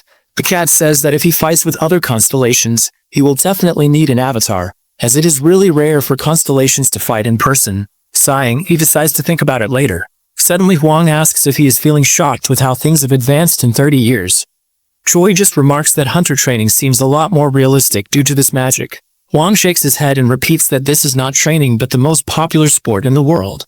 Choi is still having trouble grasping the idea that such technology and magic isn't used for training, but rather just for hunters fighting for fun. Although Hwang says it's a competitive sport, Choi is still unconvinced. Yet the clan leader tells him that it is stupid to even compare baseball and soccer to something like the 6-Star League. Something more comparable would be the UHC, which is also a hunter sport. It is a competition where hunters fight one-on-one, and once a person watches the UHC, Other combat sports become boring. He asks Choi if he feels excited hearing about all these new things, but Choi just denies it. Hwang laughs, asking if it is because he knows Hwang is the strongest. Choi is quiet for a moment before replying that he is bewildered. He had been focused on the Earth crisis, training the hell out of his body since he was worried he might be late, and had always been searching for a way to return to Earth. He did all that, but the hunters on Earth have simply become sports stars. This is quite disheartening. However, the Lava Cat says he should still be careful as the constellations are familiar with the SSL and UHC too. It might be unfamiliar to him who does not really have any avatars, but for constellations with avatars, these are like proxy wars. The spread of the magic called the other side of the world may have something to do with the proxy wars too. Choi wonders if they purposefully spread the magic in order to find avatar candidates. Meanwhile, Hwang is still explaining that hunters nowadays do not have any dungeon experience, and they become hunters only for money and fame. If there is a sport that one likes, one can try it. With a little bit of success, one will earn more money than they will ever have use for. Those lining up in front of his house all want that opportunity. After saying his fill, Hwang asks Choi about his life the past few years, and why he had gone to the abyss for training. If perhaps he had been scammed. Seeing Choi's long face, Hwang became sure of it. It is a long story, but before Choi can explain, he requests Hwang to lift the power limit of the other side of the world's magic. He says he feels bothered by the restrictions. Hwang says that this room was adjusted for A-rank hunters, so he should not have a problem. Choi explains that although he was given a C+ rank, his martial arts could not be properly assessed. He broke the measuring device with his inner energy, but it was apparently not enough for a higher rank. Hwang says that if it was enough to break the ball, then the examiner must have been bribed, so he will look into it later. That aside, he reasons that if the current limitations are uncomfortable for him, then he must have become really strong. Then when asked, Choi says it is a long story, and Hwang tells him to make it short. Choi releases a bit of his aura and says that he went there in order to protect Earth. Hwang quietly apologizes for asking for the short version and asks for the long one. After receiving a hefty explanation, he understands that he had wandered around and become a constellation, and now Choi had returned to protect Earth, essentially making Choi a senior to Hwang. Of course Choi, our dear idiot, had expected Hwang to believe all that from the very beginning since he was a big bro to him. But Hwang is still doubtful as many returnees from the abyss were crazy. Just then Choi asks him if he will believe Choi if he sees his ability. Seeing his confidence, Hwang can understand that the reason why he asked to lift the restrictions in the first place was so he could tell the truth. Hwang has a fierce look in his eyes as he says that no matter how strong Choi has become, he has never seen an S-rank hunter. Meanwhile, Hwang claims that he himself has come close to dying during such fights, and received an A+ rank skill called the leveling up via death skill. Choi smirks, saying that he's been reading too many fiction novels, and Hwang returns the taunt back to him as he launches himself in the air for a fight. Hwang replies by saying that they were both nerds, so neither could criticize the other. While in the air, a pink light glows on his wrist like a tattoo that Hwang announces are tattoo-type artifacts. Choi merely looks up, slightly interested, but unfazed. The numerous magic missiles launched from Hwang fly towards Choi at an incredible speed, but seeing him standing still, Hwang shouts at him to dodge in panic. Choi says there is no need and merely lifts a finger. With energy leaking from the finger, he fires a straight beam of pure mana that breaks most of the missiles in the direct line of fire and grazes Hwang's cheek. Hwang kneels and touches the ground and casts the 6th circle of magic, the path of lava. Choi asks where the heck he even learnt this kind of magic. Hwang curses as he feels Choi is looking down on him. He then uses a spear of pure fire, another 6th circle magic. Choi simply makes a protective key shield around himself that dissipates the spear before it can even get near him. Hwang looks at it and is shocked, shouting that he thought it was only a fake rumored skill spread by the Chinese. Realizing that even such simple things are fake, Choi is really depressed. Just then, he feels that he is low on energy already. This is because he used a Kai shield when his strength was limited. He has to control his strength to make sure he does not break the reverse world. So it is quite a pain for him. It has been a while since he has fought like a human, so he decides to maximize the efficiency of his mana usage. Making a compressed ball of mana, he sends it towards Hwang, who finds that he might not be able to dodge it at the speed it is approaching.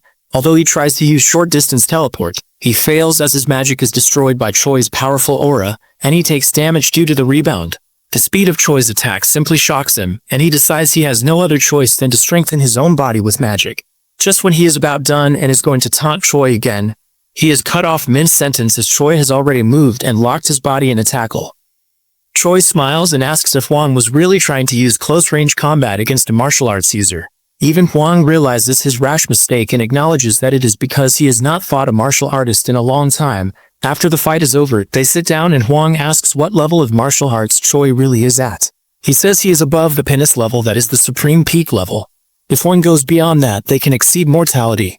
Huang tries to process that information as he realizes that Choi really has become a constellation and simply finds that ridiculous. Choi replies that seeing how even Huang had changed was a surprise to him. Huang retorts that he was successful, and Choi throws it right back at him. After the fact has sunk in, Huang finally asks what exactly Choi wants from him, since he is now a constellation. Choi started explaining how the ceasefire that had been agreed to by the constellations and the humans was only temporary and new constellations might emerge from the abyss at any time. The constellations currently in ceasefire might even be plotting to take over Earth behind their backs, and they would never know. The constellations already have multiple servants on Earth, and they are already very well known, while Choi, on the other hand, will have to start from scratch, so he is at a disadvantage because of being late. Huang stopped him and asked what he meant by the fact that he was originally going to ask for help. He asks Choi if he is no longer going to do so. Choi shakes his head. Huang is already living his life, so he does not want to drag him into this hardship. As Huang hears this, he feels ashamed as the youngster of his old clan was protecting Earth from hardship in the abyss for 10,000 years, while he was here just trying to act cool because he was older. Smashing his fist into the ground, he says that Choi should not be worried about Huang and he wants to help.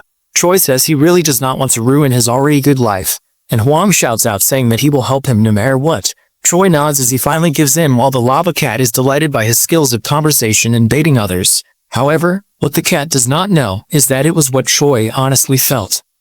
He did not want a person he knew to get caught in a fight between constellations, but it did not seem like his clan leader would back off either.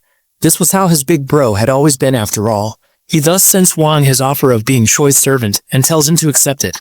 Huang is a bit hesitant seeing that he has to serve under someone younger, but Choi is a constellation after all, so he accepts in the end and becomes tied to him.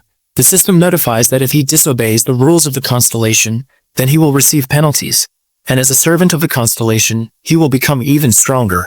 Choi, Huang, and Odaegon are all sitting at a table having some beverages while Huang is remarking on how he had never thought he would be entering a contract with a constellation. Serving under a constellation meant selling one's soul to them and having all of one's moves monitored. But Choi assures him that he will not monitor his every move, so he does not have to worry. He then explains that the primary plan is to first hide the fact that he is a constellation for a start. He says he has to keep increasing the number of servants he has while hiding the fact that he is a constellation, as he needs the servants for when he runs into other constellations. After that, Choi asks Huang if he will be able to win in a 1-1 fight with a great demon. Huang says that it is unreasonable to defeat them one-on-one as a hunter always participates through party play and raids. Seeing Choi's doubtful expression, he assures him that he will not lose because both in the SSL or UH, whether it is a team play or solo, he is confident. He will not be intimidated at all, even if it's a battle with a constellation. Choi ponders over how the magic used in sports called alternate universes is frequently used by the constellations as well. It is strange that humans partake in hunter sports using magic. The cat explained that the constellations battled in the same manner by sending out their servants to battle each other. It was highly possible that other constellations have intended the hunter sports to become popular, since it becomes easier to select their servants based on their performance levels. Choi believes that is too wild of a speculation to think that constellations watch this type of crap. However, the lava cat says it will be quite entertaining for him to watch this, and that he should not underestimate the boredom of the constellations. Even at this moment, most constellations writhe in agony of their boredom as they speak. Either way, Choi concludes that if servants were to fight like Earth's hunter sports, it will be a huge advantage for him since he is used to fighting in this fashion after all. And as important as it was to increase the number of servants, one needed to become the object of their envy. In other words, fame worthy of the strongest hunter. When an A-class dungeon opens, this is the type of hunter that the nation's government will plead and beg for assistance. As much as people claim that their nation's hunter is the strongest, they know deep down which hunter remains the strongest in the world. This leads to faith and devotion. Huang understands. Choi definitely had the skills, but the problem was how to showcase it to the world. Huang decides to introduce Choi to a clan. Although Choi starts to joke, he shuts up when Huang gets serious and explains that he is in charge of multiple groups at present. There is not just one single clan, but an entire company group where the profits are out of this world.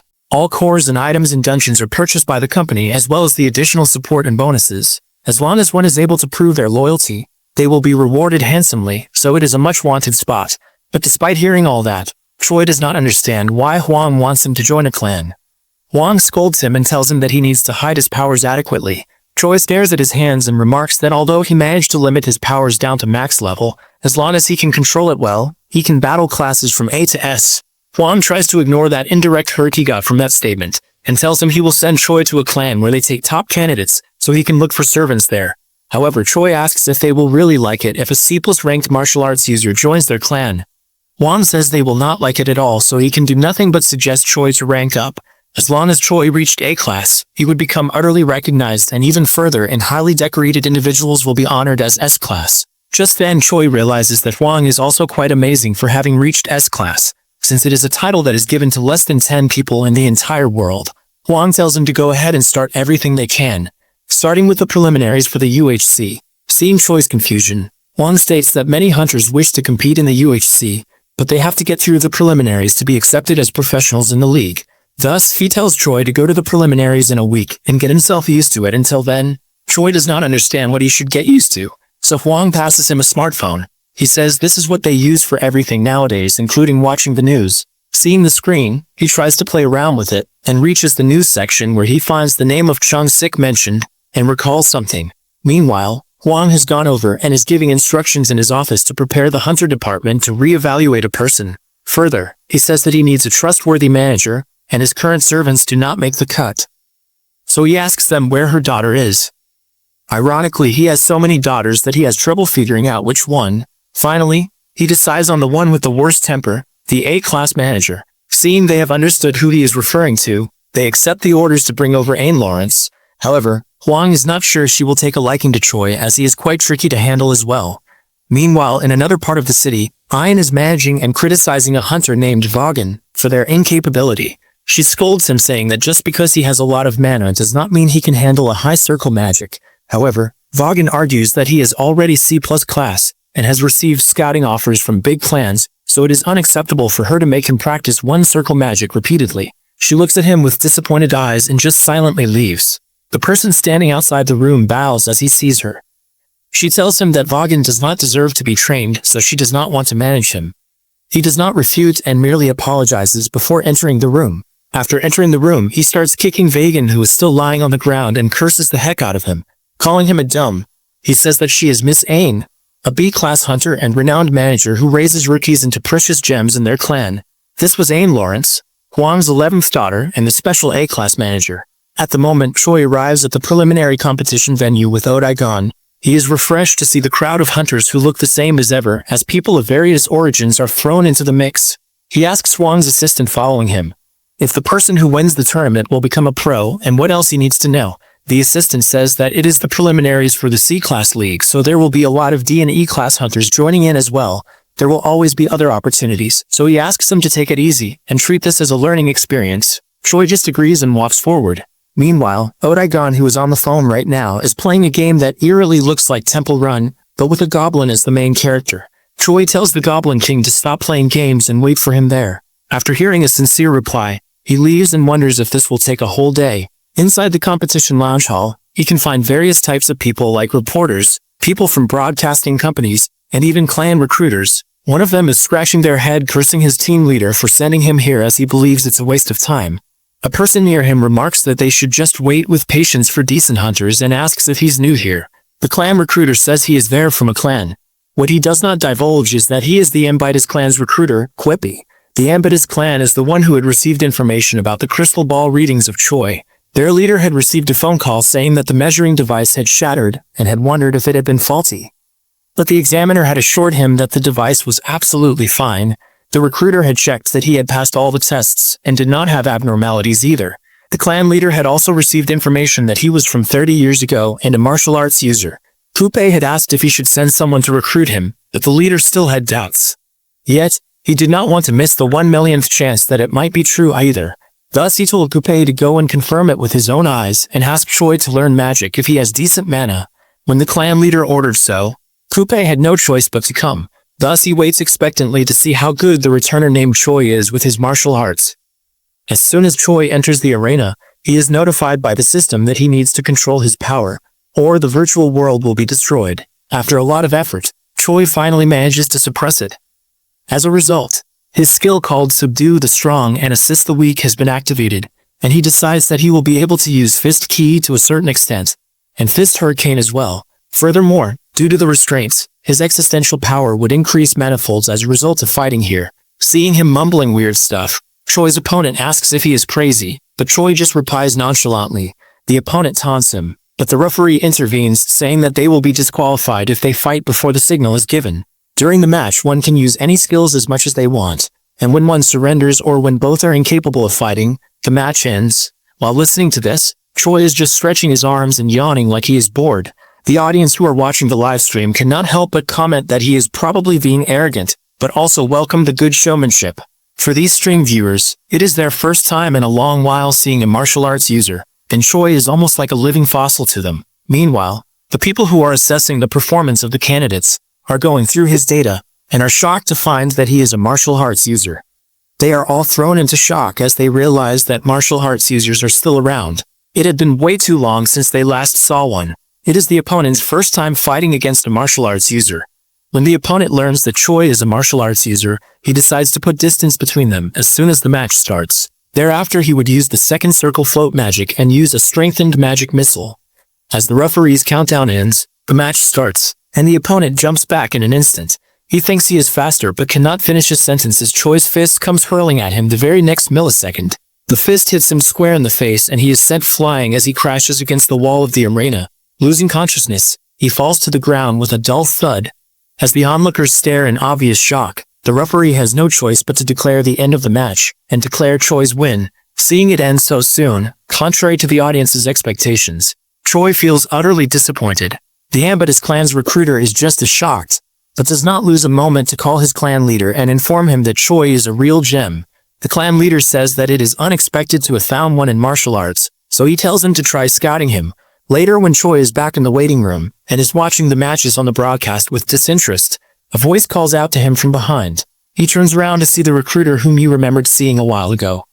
This happens to be Coupe, who immediately starts flattering Choi and gives him his card as an introduction. He says that Choi might already know, but being a hunter these days is no longer the same as in the past.